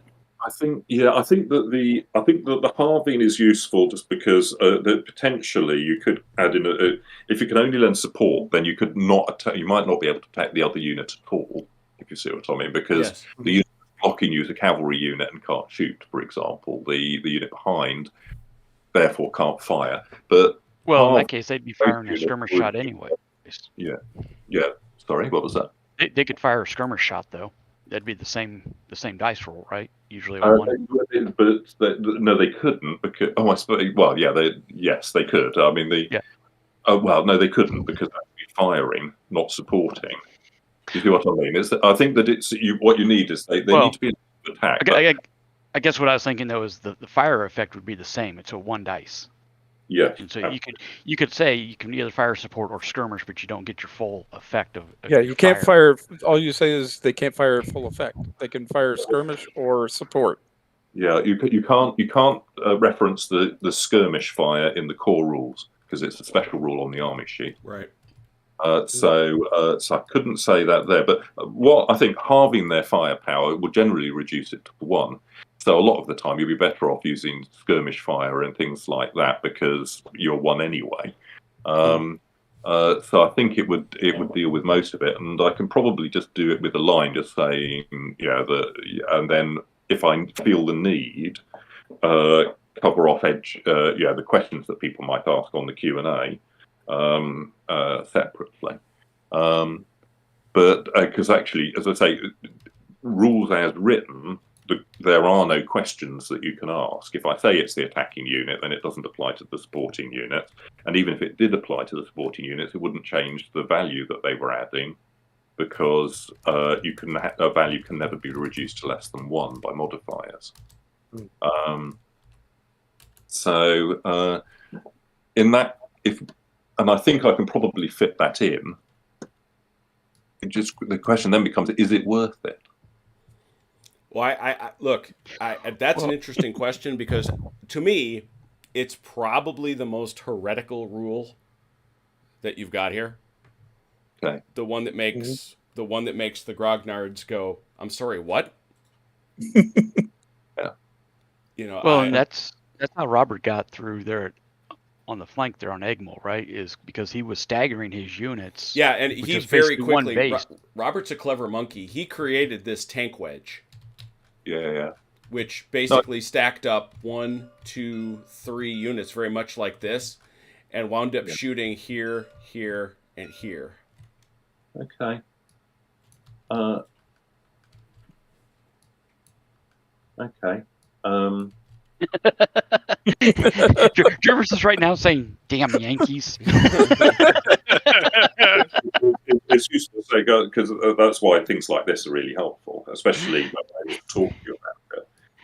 Because I don't think that's come up in the feedback, particularly that I've been receiving elsewhere. But seeing it coming up in this game and you guys talking about it makes me think, okay, I can see why that's not satisfying. But the question of whether I can deal with it with the amount of space I've got here, but I think Just go to smaller font. You'll be fine. Use the margins. That would be cheap. I'm not allowed to cheat. I've said, at the moment, the PDFs that I send out to you are on 9.5 font. Oh my gosh! I'm really hesitate to go all the way down to 9. And I've got the margins just about as far out as I can. He's snug to the margins. There are things I can cut out. So, for example, one of the things I added in, because I'd gained some space, was the idea that linear terrain like fences and hedges and things can be low or high. And I can just go back to simplifying that back down to linear terrain is linear terrain. The reason that I changed it was that I mean, I live in the country. I go for the countryside in the UK, and I go for walks and stuff. And I can't see how any of the hedges that I get to, how I wouldn't want to try and cross them. And that's me on my own, if you know what I mean. If I get to a gate. And in war games, they're very rarely treated like that. You know, hedges and walls, well, hedges in particular, tend to be treated as if they're something that they might slow you down a bit. But that's it. In fact, I think in reality, probably what linear terrain should be is impassable, which is kind of the way it worked most of the time. You know, ornamental hedges, you know, and ornamental walls and things like that would just be nothing at all. Do you know what I mean? Oh yeah, straight up. Yeah, so and it's one of those things that I've got to be in my bonnet about. So I've in the latest version of the rules, I added in the high linear terrain, which is impassable and an obstacle, which seems more sensible. But I think what I can probably do is just delete that as a darling, and that will give me my 2 lines back where I can put in the more. But you've got to have at least half of the figures in the unit being able to shoot at the target, to be able to see the target. Otherwise, the firepower of the unit is halved. Yes. Cool. Hey, Jim, did you ever ask him about the base width of an artillery unit? We'll get there. That's a good one. Okay. That's a good one. Because I do Well, want to it's just kind of I want to get insane. in one more turn because not everybody's got forever, and we're certainly already deep in debt to Jervis for his time, and I just want to get through turn 4. Do we have Not a a problem. melee anywhere? Did you start any? Allies? I did not. Velker, did you? No. All right. Well, that leaves us in a good spot to go to turn 4, our last turn today. Turn 4, will the French please draw a card? And we'll ask that question because it was my secret special question, OJ. The cavalry artillery is this the base bit. Translation? He'd forgot this about it. is- Did you grab a card, Chrono? I'm already happy that Jervis is. Not yet. agreed Let me with see. me that units that are less than half visible can't. Nope, may it's the not get tide the full of fire battle. effect. Reshuffle Oh it. dear. Well, reshuffle the deck. Well, that one doesn't matter for now. We'll do that. And you have you played any cards? Not yet. I'm considering playing some. Okay, so if you wish to play some, well, that would be, let's see. I'm supposed to reshuffle all. Okay, so this is one of those, so I got to put that in here. Oh, you played directed fire. Yeah. It was over to the side. Either think either of you guys could use this first one at this point. I'm considering using it, but we'll see. What is the first one? The one You on mean- the left, I think he means. You mean this one one? on the left. We're The not one on the reading left. Hebrew. One on my left here. No, I don't need it. So we'll dive into the firing phase. I'm here with you, Chrono. I'm here hanging Okay. out with Arnaud. We're gonna take 2 skirmish shots at hill there again. 2 points. Nothing. I should have thrown in 2nd Battalion 70th here. That's fine. Go ahead. Who cares? Managed the British too, but it didn't matter. In here, we're going to do the whole line's going to shoot with support from the 1st Battalion. 4-5, yeah. 5 for 4. 2 hits. Okay. Down in the valley, Has. You're muted, Has, I think. S? Oh, if I can still see the guys on the hill here. They didn't move, did they? Nope, you can still see them. I think I'll just take a skirmish shot from here. Just them? 2. Just them, Yep. though? Okay. Yes. 2.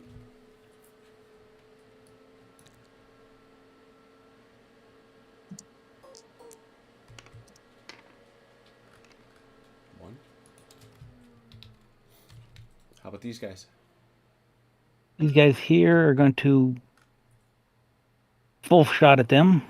All right, let's get Achilles involved then, because he may have thoughts Radio. along those lines. Yeah. Has his full shooting with 4. So I can support him with these guys, and I think with these guys. Mm-hmm. 4, 5, 6. That's many. Actually, I'm not shaking, am I? Nope. Not yet. I grabbed the wrong die roller.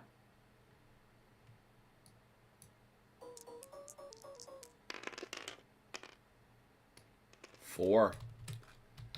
Ouch, Velker. You will 3 checks. You need 3s. Do you want to play that card? No. Pass. Jeez. 3 checks and he passed. Dang. Pass. Come at me. Come at him. All right, next that's over to you, Achilles. Okay. That guy in the shot. Yeah. Everybody is going to shoot at them. So we've got this group, the guns. 2 from Doesn't the there. garrison have to fire at the guy in the back here? Not anymore. You just You shot already at him. Shot at him. The front guy. Oh yeah, you could shoot at the back guy. He has to shoot at the back guy. Yep. He didn't want to. All right. Fine. Which one I have? 5 rules changing as we go on working on the document here, and you'll be happy to learn that I can fit in that rule. He's sitting there drafting 2.6 as we speak. Out little bits and stuff like that, but it looks good to me. So what my idea is that, you know, where it says outflanked and enfilade as Yeah. the fires, that I'll add in a final 6th one, which is obscured, which says half the fire value of a unit if less than half of its front rank figures have a line of sight to the target. Big change, Hello. people. Big change. Now the question then is should it be say have a line of sight to the target and are in range to the target? But I think just having the line of sight. Yeah, is I think okay. the LOS is sufficient. And also I would do take- not think you'd want to bugger about with that. I really don't. No, absolutely, I agree with you entirely. So that would be it. So obscured, half the fire value of a unit if less than half of its front rank figures have a line of sight to the target. Oof. There's a change, kids. Robert, you're out of business. Hang up your shingle. The cheese Let's go back and machine we is play shut Egg Bowl. down. Let's see how that turns out now. The wedge formation is still going to work. You just have to have more units sticking out the corner, aren't you? Yeah, well, yeah, no, because it's the problem with it's going to be is that the real power of the wedge was defensive. Because you can do things like this, right? Where formerly this guy would have had a full shot, this guy would have had a full shot, and this guy would have had a full shot. Now it's full, half, half. Well, provided you're clearing the 1 inch rule too. Oh, it's but that's nowhere. Again, Mike, that isn't hard except for the artillery. We're getting there. Yeah. In this example, it's pretty close, but not. So but now not, this is actually a flank shot on those guys. So that's 2 dice. Okay. 3 for the flank. Oh yeah, 3 for the flank. So it's 3 dice? 3 dice.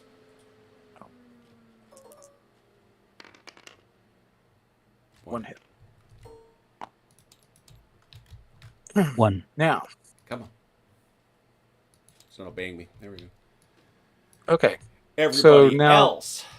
Everybody else. Now, these guys have a full shot. Mm-hmm. Well, because remember, Elvina doesn't obscure, so. But So these guys it's- do. For playing the new rules, which I think we should, Yeah, absolutely. full shot. This is the way it works. If you have me around, what happens is the rules change as the game's being played. Follow-up question about the half to see the unit. We Is were that having one enough figure in the trouble. unit? What? When half the shooters have line of sight to the target, is that just one figure in the target or half the unit? Like, could you pick just one guy? And if the rest of the line of sight was blocked, some guy was picking up behind a building or something. Well, you're not going to peek out from behind a building, but your point's still taken. You've got a guy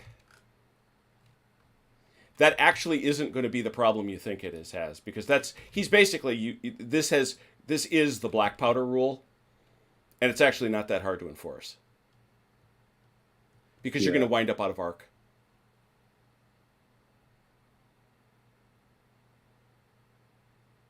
Okay. Just curious. Yeah. Oh yeah. I foresaw a possibility. So that's a of, full shot. So full shot at and 4. the gun. 5. And okay, yeah, 5. Can I throw these guys in too? If you want to, it's a skirmish shot. 6. Yeah. Mm-hmm. Okay.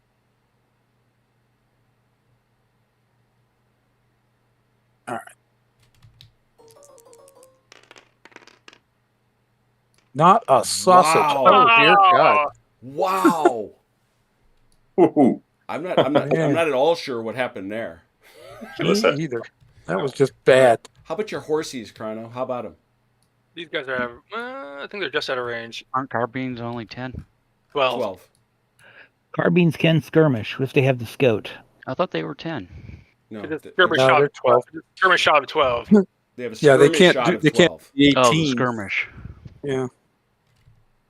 Because the scout special rule gives them the skirmish open order. That's a shot. The Chrono, that's a shot. All right, now we'll give them a single 2 dice. solitary shot. That's not flank. A hit. How do you get 2 dice? Oh, Outflanked. these are 2 different units. No. Oh, flank. 1 die and outflanked. Next. Let's see. It's on their, oh, they're at a range now, I think. They're out. These guys aren't. out. But They you have guys are closer. scout. Yeah, Them but fellers. Them their fellers carbine is still- in, Or the open order gives them skirmish, which is 12. Right. which adds 6. That's different from carbines. So Yeah, it's different from carbines. the unit carbines. Yeah, The no, range we of 12. looked at this. Well, we have Jervis here. So carbines have a range of 12. Mm-hmm. Does the skirmishing ability under scouting add to that? Allow them to skirmish out to 18. Right. I wouldn't- Okay, that's a good question, actually. I wouldn't think so because I don't see how, to be honest, because I don't know how you suddenly magically make a carbine a longer ranged weapon. No, it shouldn't do. But you're quite right. The rules as written, you'd be able to skirmish with them. What I'll do is I'll just imagine that the carbines rule has a thing on it saying that the range is not increased if they use skirmish fire or something There we like go. that. Yeah. I have imagined that. This guy's closer, so he's going to shoot at him. Or just give the carbines a range of 6, and then give them 6 more for the skirmisher. That's true. That's true. You can put it right there on the army sheet though. Range Ding. of 12, no bonus for Yeah. skirmish shooting. Yeah. I think that's probably the leave it with me. But the intent is the range is limited to 12 inches. Yeah, And I'd put it right there with the carbine rules. That way, it's all in one spot, and you're not having to go look for it in another. I agree. Keeping it in one spot seems to make sense to me. But what I potentially could say is that this unit can use skirmish fire with a fire if it's with a fire value of 1 if it's in open order, and a range of 12 inches if it's in open order. You see what I mean? Yes. Yep. So that it's something like that, because that's really the way that it should be working. Well, you're never going to do anything other than skirmish fire with them. Right. Yeah, I think that's it for all our fire. All right, who's your free one? Anyone want it before I make a choice? Has or Achilles? Fave doesn't want it. He can't do much. All right, then I'm going to give it to Floyd. All right, you can activate anybody, sure. Has? The Fave is going to go. They'll try. Achilles? Renault. All right. Okay, so while they're doing all their things, and I see their dice roll piling up, I get to ask the OJ question, Jervis. Okay. As you are well aware, there is a 1-inch bubble around units, essentially, through which one may not shoot. Mm-hmm.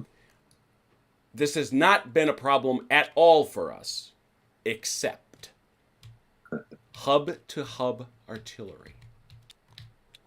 And I think it's because our artillery bases, just the way we have them set up, are so narrow. Like this one here. Right. Yeah. But how is it a problem? I will show you. Okay. By making an extra artillery unit. Oh, they're spawning. He does that for the French all the time. I We're do. used I to it. spawn units for the French on a regular basis if I can get away with it. You should have seen what he did when I I- took my I- avatar to. The thing that I'll say is one rather subtle change hidden away in the rules is that friendly units aren't allowed to be in contact after they've finished a move. Okay. So there has to be a little tiny gap, but it can be practical. It can be. It doesn't. There. That's a good idea. How does this unit fire to its right? To its right. Oh, I see what you mean, because that friendly unit is blocking it. Basically, You'd have to assuming that. Yeah, as long as your base is more than. Oh, I see. It's part of it is just our bases are narrow. Yeah. I think. There's probably a. Yeah, I understand what you're saying. It's that you sometimes you'd kind of like flip in there. And when I asked the question of how wide should the bases be? Can you spot this in the rules? He said as needed, and he pointed me at the black powder rules. Yeah, they are. I think that there's Probably. to be a thing saying use. So the rules are written for the Perry miniatures range of figures and the bases that they supply with them. Achilles, you need those moved. So if I'm not sure that they actually supply. Oh no, I'm fine. Though. That's. I'm just ignoring them. Okay. But it would be, to be honest, I don't know whether the size of the base would make terribly much difference, would it? Because if they were bigger. Well, if I doubled their width, though, it shrinks the space that is affected by the bubble. Yeah. Because right now your bubble's here. So if Jim, now they spawn are one more actually, unit? let's imagine they were this wide. Okay. So those are very narrow bases that they're on. They are to be sure. Yeah, because they're effectively the base is about an inch wide. Yeah. Okay, so yeah, I'd recommend that I think that the bases should be wider than that, really. Just to be able to fit the artillery piece on with the crew around it and stuff like that. I can try and find out what the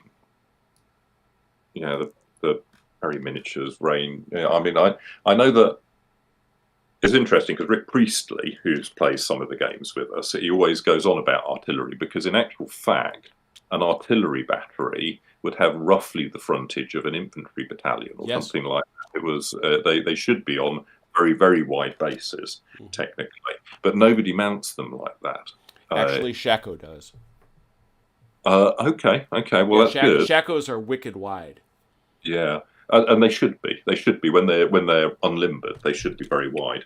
But in my experience, they're not like that. And also, I mean, Alan's artillery aren't on very wide bases, and those are the ones we play with most of the time. So we've just kind of like gone with the way that they are. Yeah. So I can't see any reason why you shouldn't just widen the bases of those. I think they're probably a bit small anyway. So they should be in scale a couple of inches wide at least, I would have thought. Yeah, and I'm just trying to figure out what a good standard would be. I think I just may move them to an infantry base. Or, yeah. Because our infantry bases are 2.5 width. And so if they were suddenly that wide, it'll have an impact on the game, no doubt about it. Oh, absolutely. But I think artillery, it was useful in this period, but it wasn't dominant. And part of the reason that it wasn't dominant is that it was quite hard to use. It was unwieldy, put it like that, with possible exception of horse artillery in certain cases. Okay, I'm done. So I'm waiting. Has you done? Nope. I was waiting for Corunna to finish moving his guys. Okay. I'm done moving on that side. I'm doing cavalry now, so don't worry about me. But the point that you raise there is an interesting one again, because we don't actually.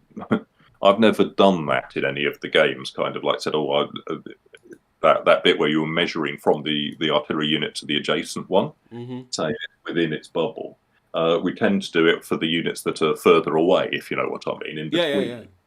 Like. Well, the reason it mattered actually was at Egmul, when the French attacked at Egmul, and OJ had placed 2 artillery batteries just so to defend it. Right.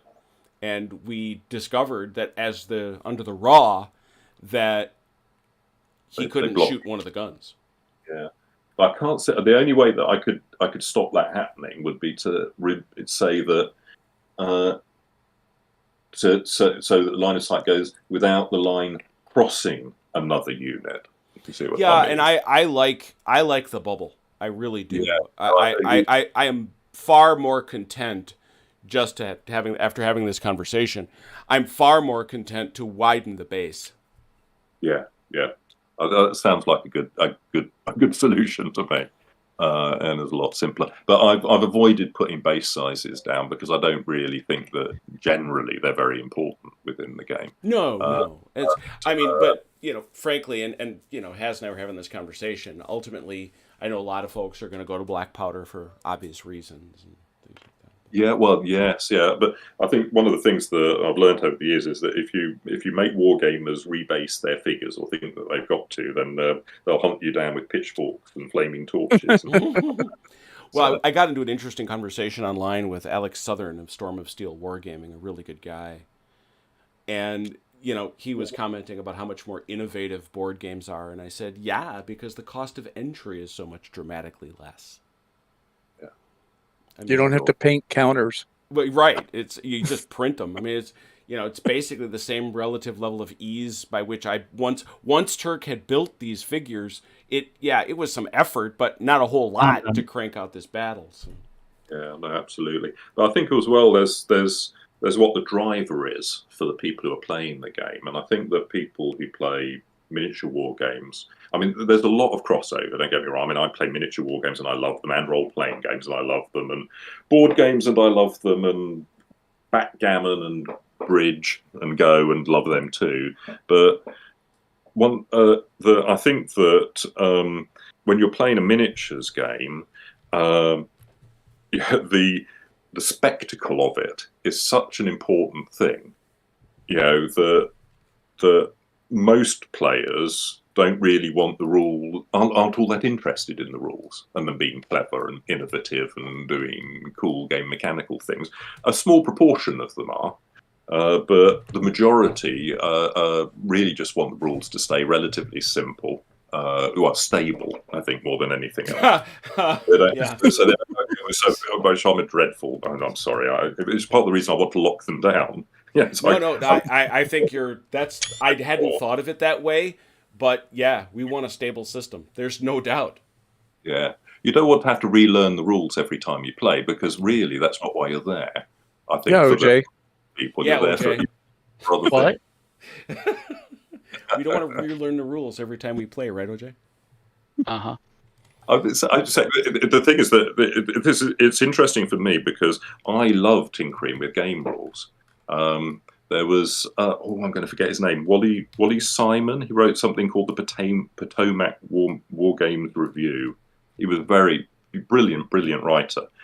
He basically wrote about games that he played, and he had one phrase which was, "Why would you ever want to play a game with the same rules twice?"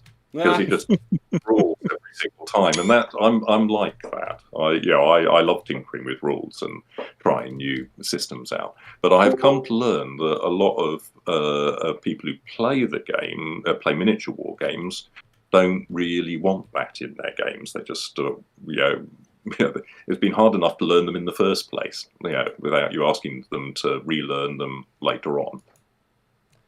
And it would seem the chrono has started trouble. I have. I've finished all my movement. Not sure about the rest of the French. I think everybody's done. Yeah, we're all done. Or Chrono. you were done, right? Done. Yeah. We're over here. So that's 1 unit. Are you... Very small gap, but there's a gap. Those guys were in line. You can't do it without making contact with those. There's no universe in which he doesn't set them up that way. I suppose. You want them both? I'll let you take it back. I'd rather. I'd like to get. You could have just shifted to the left, couldn't you? Yeah. I'm not sure the movement to totally do shift to the left. They both started out like back here, so if I'd have to go like. Yeah. Why can't they do that? This guy's already about as far as he can get with his assault move. So I will instead pull this guy back to provide support. Well, let's see, what's it going to be? It's going to be like 5. It's going to be 5 to 5, basically. That's not terrible. Well, you're hitting on 3s, though. So. Yeah, I'll pull this guy back as support. All right. And have it up in support instead. Okay. Does I he don't want- roll 1s in melee on disciplined musketry? Yes. I thought so. I did Okay, think so. so- All right, so we start with chrono though. 4, 5, 6. No, he's not in line. 5. No, it's gonna be 5 to 3s. 5 for 3s. Velker, you are 4. He's 5, getting 6. 6. 6 for 4s. 4s, re-rolling 1s.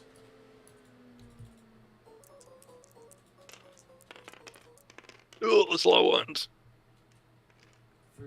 3, re-roll your 1. No. 2. So I shake him. We stick. Yeah, so you hit him for 2.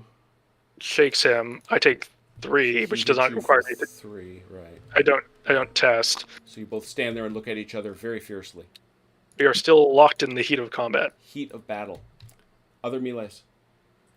That was about it, I think, unless someone else started trouble. Nope. Nope. Nobody else. All right. Bottom of 4, last half of the turn. Allies, please draw a card. Oh, I have to play a card immediately. That's the reshuffle. So, all right, we do this.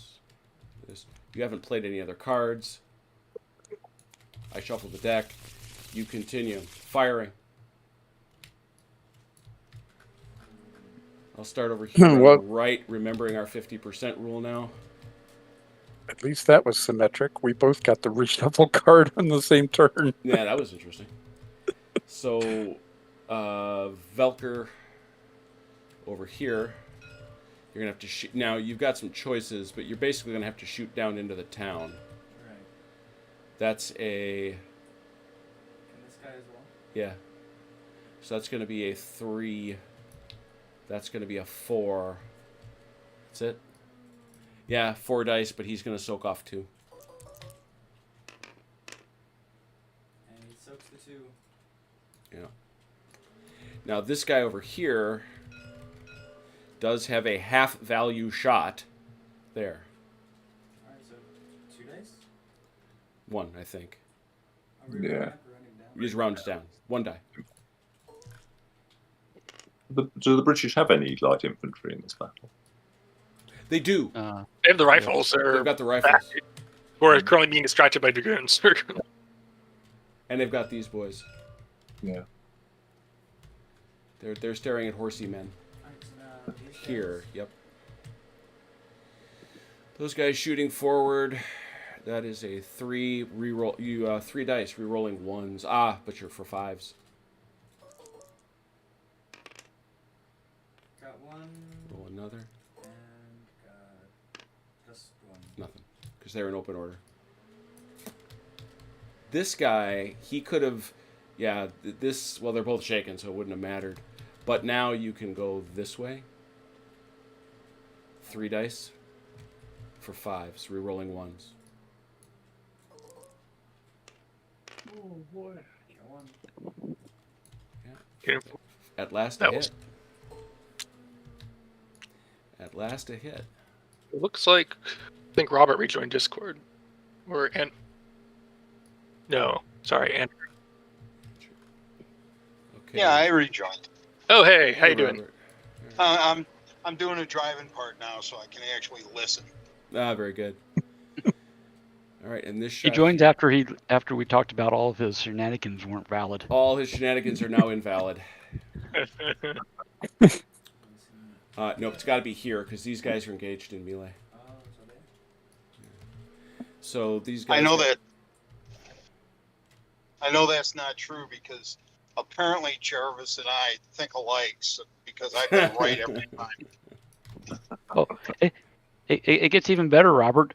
The marriage rules are in effect.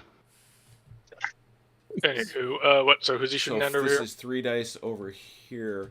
Well, here will be our first question. Does It's half equidistant, this basically. does half this unit have line of sight to this unit?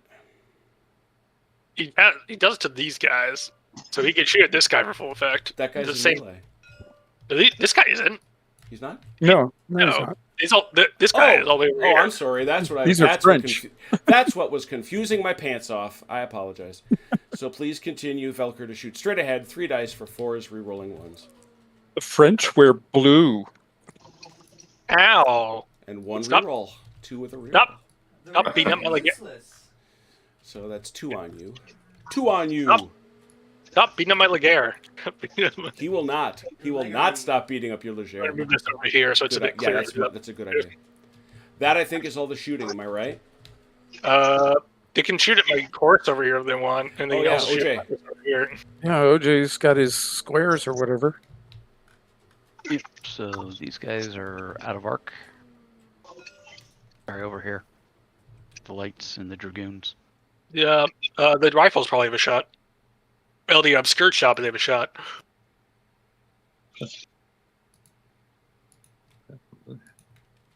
They'd have to. Dead? Who's that? Over here Oh, on the lights. Oh with, wow, I'm in the wrong place. Jeepers. Yeah. Okay. Big table. That's a shot there, and that angle is not that deep.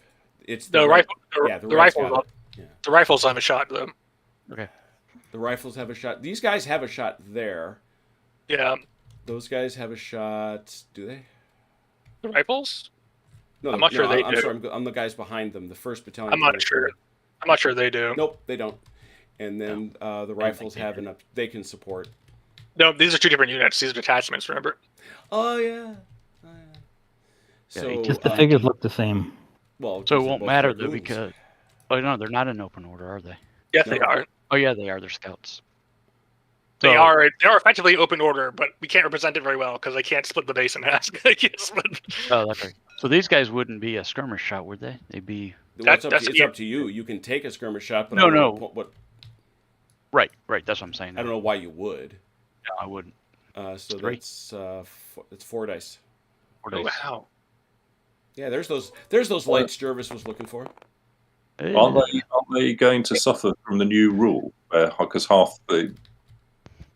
most of the targets are out of arc, so they're going to halve it. Oh, I see so you're saying out of arc and LOS. Got it.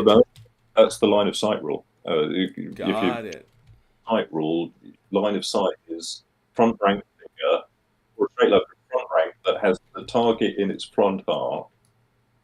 The target in its front arc to the target without the line passing within 1 inch of the unit. So you don't get a line of sight unless it's in your front arc, basically, is that? Mm-hmm. It doesn't matter because OJ didn't hit him, but I take your point. So, I'm sorry. So back up. What defines the arc? It's technically each figure, to be honest. Okay, so so what we're we're going to wind up doing is going halfway through the unit, dead center, and going like that. And then like that, basically. Mm-hmm. So we're back to bowling alleys. Nope, absolutely not. It's wide like this, but the point is, if it's huge and wide. So if you're sitting over here, but when you're sitting way over here, that's the question. Angled shooting is a hard thing to do with a long line of dudes. Yeah, these guys can Right. probably not even see them. Right. So no, I don't disagree with that. If he was sitting here, it's not a bowling alley. It's this pretty substantial thing like this. Yeah, but even like over here. Well, if this guy was my like point- here, for example, then you probably get. My point though is on something like this, so you're kind of in that bowling alley, right? I disagree because I think that's a whole different thing. That's Okay. to confuse. The rifles can get a shot. I think it'll also be. Yeah, but it won't be for full. Well, it'd be support anyway, wouldn't it? Well, no, these are two different units, Jervis. Yeah, that's what I mean. Is that so one will fire and the other one will in support. Yeah. Oh, I see what you mean. Yeah. So you're going to get a half fire from the. Those guys are out of arc, I think. Yeah, those guys have been out of arc. This will be 2 dice. So This guy is 2. Those guys are. Yeah, those guys. He can't shoot at those. Wait a minute. You got to shoot at these guys, man. Right. No. I understand that, but how are these guys getting a full shot? Is my point. They're not getting a whole shot. Their 4 is cut half to 2. Okay. They're rifles. I forgot their force. And you only have once anyway. So it's 3. Well, no. No, those guys. I thought we said these guys can Or get a did we shot. say no? Yeah, we said no. 2 dice. We can count. We're working. Well, I'm sorry. Let's step back for a second though. So did 1st Battalion 52nd Lights, did their shot even count? I guess is what I was confused on. Yeah, they shot, but you rolled too many dice, but missed anyway. Okay, that's fine. That's what I was just trying to make sure I understood. So 3 I mean, dice. if you've gotten 2 hits, I would give it to No, you it's anyway. 2 dice, Mike. They get 2. They can't. The 1st Battalion 20th can't see anybody. Ooh, they stick one. Ooh, yeah. That's where I wasn't sure if that's why I was looking to see if these guys. And count, that 'cause I actually knew shakes that these boys. I knew the No, it 20th doesn't. line did. There's actually Oh, two. yeah, that's right. I thought they had only 1, but they got 2. They got 2. It's Sharp and Harper, and that's their old nemesis, the Dragoons. The Dragoons, yeah. So now back over here at my squares. First question I have is 9th line. Do they have a line of sight I here? don't think they do anymore. No, And they're that's on the other fine. side of the That's fine. We can reach out and shoot these guys. So. Yep. And those guys are going to be closer anyway. 8-8 versus 8-2. These guys are closer to this square, I think. No, those guys are 8 oh, inches no, away yeah. from the corner. Oh, yep, you're right. So yeah, this guy and this. So you got 2 dice, Mike, against the Chasseurs Hanoverian. And hang on. And Actually, if you want to 3. throw those boys That's not in, you make it 3. So does the 9th line have a shot here against the 8th Dragoons? Obscured Could be a one. closer shot. No, these guys are touch closer. 14-8. No. It's about the same. 14. To the point where they can see them, They're it's gonna about. it's 3 dice here, Mike. Okay. That's fine. I'm just trying to Yeah. walk through all this before I roll the dice. Sure. So You didn't want to pull a has, roll the dice first, and then find out. And I think they're all Exactly. It's They That's are open order, all yeah. disciplined musketry, so you get to re-roll both those Oh, ones. that's true. One hit, so nothing. All right. Activations. Yep. Velker, who's for free?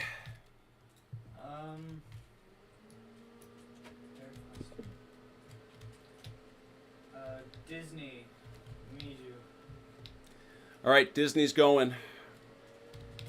That's Mike, I think, right? Mm-hmm. Yeah. Who you activating, Velker, or trying to? Oh, watch out for that rough terrain, remember? Manningham. Yep. Manningham.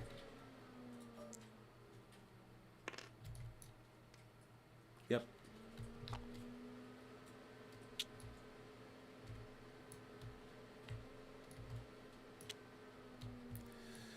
So while everybody on the Allied side does its big moving stuff, Jervis, I guess this is the part where we say, obviously you're in a playtest mode. Obviously you're trying to get it all stable.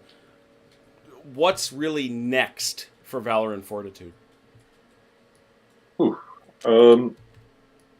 I think I've covered most of it really. What I'd like is to with the version 2 rules. That's it. They're done.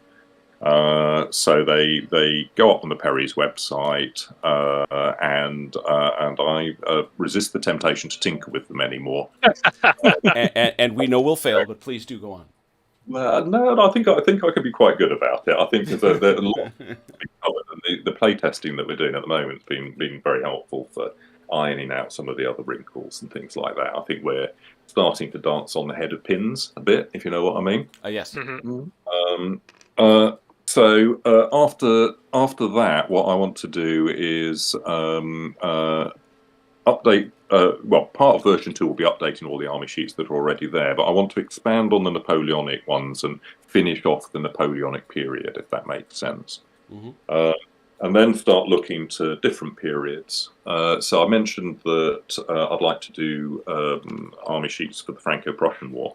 I think that's going to be really interesting because you've got infantry units with vastly increased firepower and ranges. So seeing how that works on the army sheets and things like that. It'll be interesting to see whether you can see the evolution. And I'd like to do the American War of Independence. I think is another one that would be make people, and by kind of like association, 7 Years War. So that's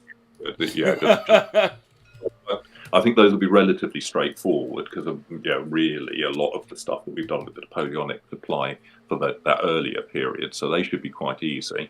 So start working through army sheets and filling in other periods. The aim in the very long term, but it's going to take quite a while, is to effectively do army sheets for the entire Perry miniatures range, apart from their World War II range. And so what I'd quite like to do is an alternative set of rules for World War II things, which follow the same principles of Valour and Fortitude in that they have the rules fit onto 4 sides of A4, and then you get an army sheet that fits on a piece of paper. Now, that is going to be quite challenging because of the tanks. I'm gonna be interested to see how that shakes out. Basically, I'm not quite sure whether I'm going to have to say the basic rules cover infantry combat, and that there's a kind of almost like a supplement, a 1-page supplement which covers tanks.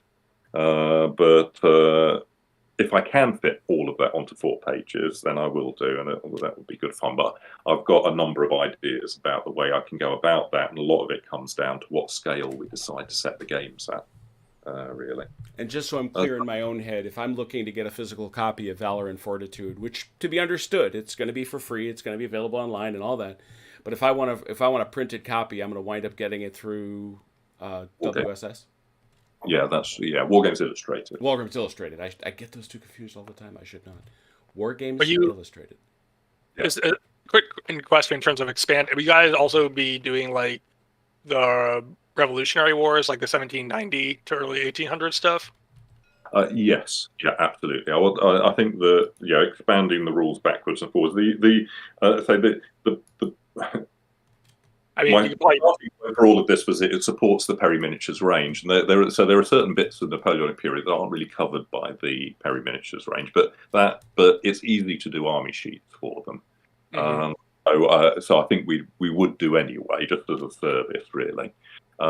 Just as the expanded Q&A has bits on it saying you can use any ranges of miniatures. Here's how you can cope with games in different scales and stuff like that. So we'll give people advice on how they can play with different scale games and things. And we're quite happy to do army sheets for. Particularly for the Napoleonic period, for things that aren't covered by the Perry miniatures range. And I'm sure that when we do the Franco-Prussian War, there wouldn't be any reason not to do sort of like Austrian units, from that period and stuff like that. For people who are interested in trying those things out. I think the thing to keep in mind is that that I am retired, and so I'm doing this part time, and there's only me and the Perrys really, and however many playtesters we can rope in to help out. So it's going to take quite a while for us to work through things. This is a long-term project. Well, you certainly know you have ready volunteers here. That's good to hear. That is good to hear, because I mean, just this session's been really helpful. I think seeing how different people, interact with the rules is always useful, because a lot of what rules writing is that, particularly for tabletop war games, it's like, I know how to play the game, I know how to organise a game, I know how to play games with toy soldiers on a tabletop. The rule book is a way of getting that knowledge into other people's heads, if that makes sense. Yes. Teaching them how that they can do it, and saying, look, I enjoy doing this, and I'll try and show you how I do it. And so no two people think about things in exactly the same way. So you've got to try and get your rules to be as broad as possible. So the maximum number of people kind of go, oh, I see what he's talking about. He means do this. Right, okay. And then they can go off and they can have fun. All right. Any other allies moving? Are we done? Almost. Hang on. Well, we'll start over here while you're still moving, because we got this melee we got to resolve no matter what we do. Because Velker decided, I'm shocked, Velker decided not to break off the fight. So it's a pretty grim business here. It's 5 for 4, 6 for 5, I think. You're 6 for 5s? No, British are 6 for 5s, French are 5 for 4. Because you're shaking. No, I'm not shaking. Oh, the British are. I'm looking at it backwards. Yeah. I'm not shaking. You are. I'm not shaking. You are. Yeah. Okay, so Velker, you are 6 for 5s. Chrono is 5 for 4s. 3. Oh, 2. All right. My melee rolls have been terrible. All right, so Velker doesn't have to test. You take 3, which means you got to pass 2, right? Yep. All right, boom, 2 tests. 1 failed. Oh dear, that won't do it all. All right, that is from Foy. Yep. Well, Foy's got nothing else, so we can check here. Where is Foy at? Where's our guy at? Right there. How many guys you got left? A lot. 3. Yeah, he's had a +1. 2, 3. Yeah, he has 5 left. +1, 3 or better.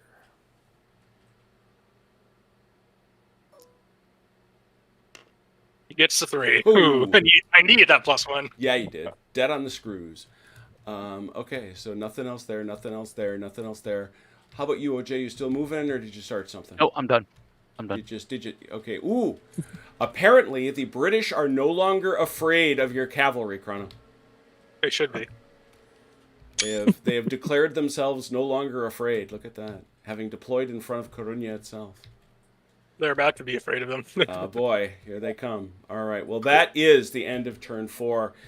Wow, what a lot of fun. So I get my 1 I get my one sneaky, unfair question of Jervis before we send him on his merry way into the good English night. Space Marine is better than Epic 40K, isn't it? Well, for me, Epic Armageddon is my favourite. Is that right? The various different ones. Yeah, absolutely. I think that Space Marine was one of the first things I worked on, and it's a cool game. I like it. Epic 40,000 there was lots of stuff going on there, but I learned a huge amount from that game about changing rules on players and kind of like catching them out. I bet you did. To be as different as it was, and how abstraction works well in board games, but it doesn't work well on miniature games, particularly when people can see that things are different. So, for example, Epic 40,000 treated pretty much all Lehman Russ the same, even if they got different guns, because they're just tanks. They're just Lehman Russ tanks, basically. But players could see that there were different guns on their tanks, and they really hated that. And it kind of like made me realise that there's an interesting thing that happens where the level of detail in a set of tabletop miniatures rules is driven by the level of detail on the models that are being played with. So if you're playing 1/300 scale games, they'll be slightly less detailed because the models are slightly less detailed than if you're playing 28mm games. And if you're playing with 54mm models, like we used to when we used to do Wild West skirmishes back in the day and stuff like that, they'll be super detailed. You see what I mean? So I learnt a lot from that, and I channeled it into Epic Armageddon, which I think has the best of both the earlier systems. Yeah, because there was lots of features in Epic 40,000. I have a very, very dear friend who is going to be very, very jealous I got to talk to you. He's an immense Space Marine fan. They're all on the squares. They are still on the squares, and it's a great game. I think it stands up, and I think that I'm really pleased for Net Epic and all the rest of it. It's people should play the game that they want, not what's given to them, if you know what I mean. It's joy of it, really. With tabletop wargaming, you can change things. So we are obviously going to stay after this. We'll keep iterating until they're final, and then just start playing once it's done. I think you may have seen or heard that we've got a big Talavera, we've got a big Eggmul. I've built a few others, and I'm working on a very special one with Lazy Boy. That actually I think is at the limits of what Tabletop Simulator can do. This is actually a pretty modest-sized battle for Tabletop Simulator purposes. Well, I say it's hugely impressive and fantastic work on all of your parts. It looks great, and again, thanks for the feedback. Though, it's it's a shame that just after I've told all of the play testers that this is it, I'm locking the rules down. I'm going to have to send them a thing saying, actually, I've got to lock the rules down apart from. That's what we're here for, isn't it? Except for those bits right there. I would. That's the one. The rest of it, I think, is I could put in as edits, but the obscured rule is definitely a change. But I think it's probably for the better. So our talent for breaking things is well known. Yes, and we may even be a tiny bit proud of it. And I will give a shout out to our guy Daniel DePalo, who's calling he watches all the way from New Zealand. His shout is for War of Spanish Succession, please. Okay. I'm sure we'll get there in the end. So before I end the broadcast, let me publicly thank you a whole lot, Jervis. It's really a pleasure, a lot of fun. Thanks to all the playtesters. We'll be back at 7 o'clock tonight. That'll be, or at 6 o'clock. What am I saying? 1800. We'll be back at 1800 hours for Double Blind Spearhead. Join us for that. In the meanwhile, until we meet again, to everybody watching on the chat, please take care of yourselves and one another. We will talk soon. Pause. Good night.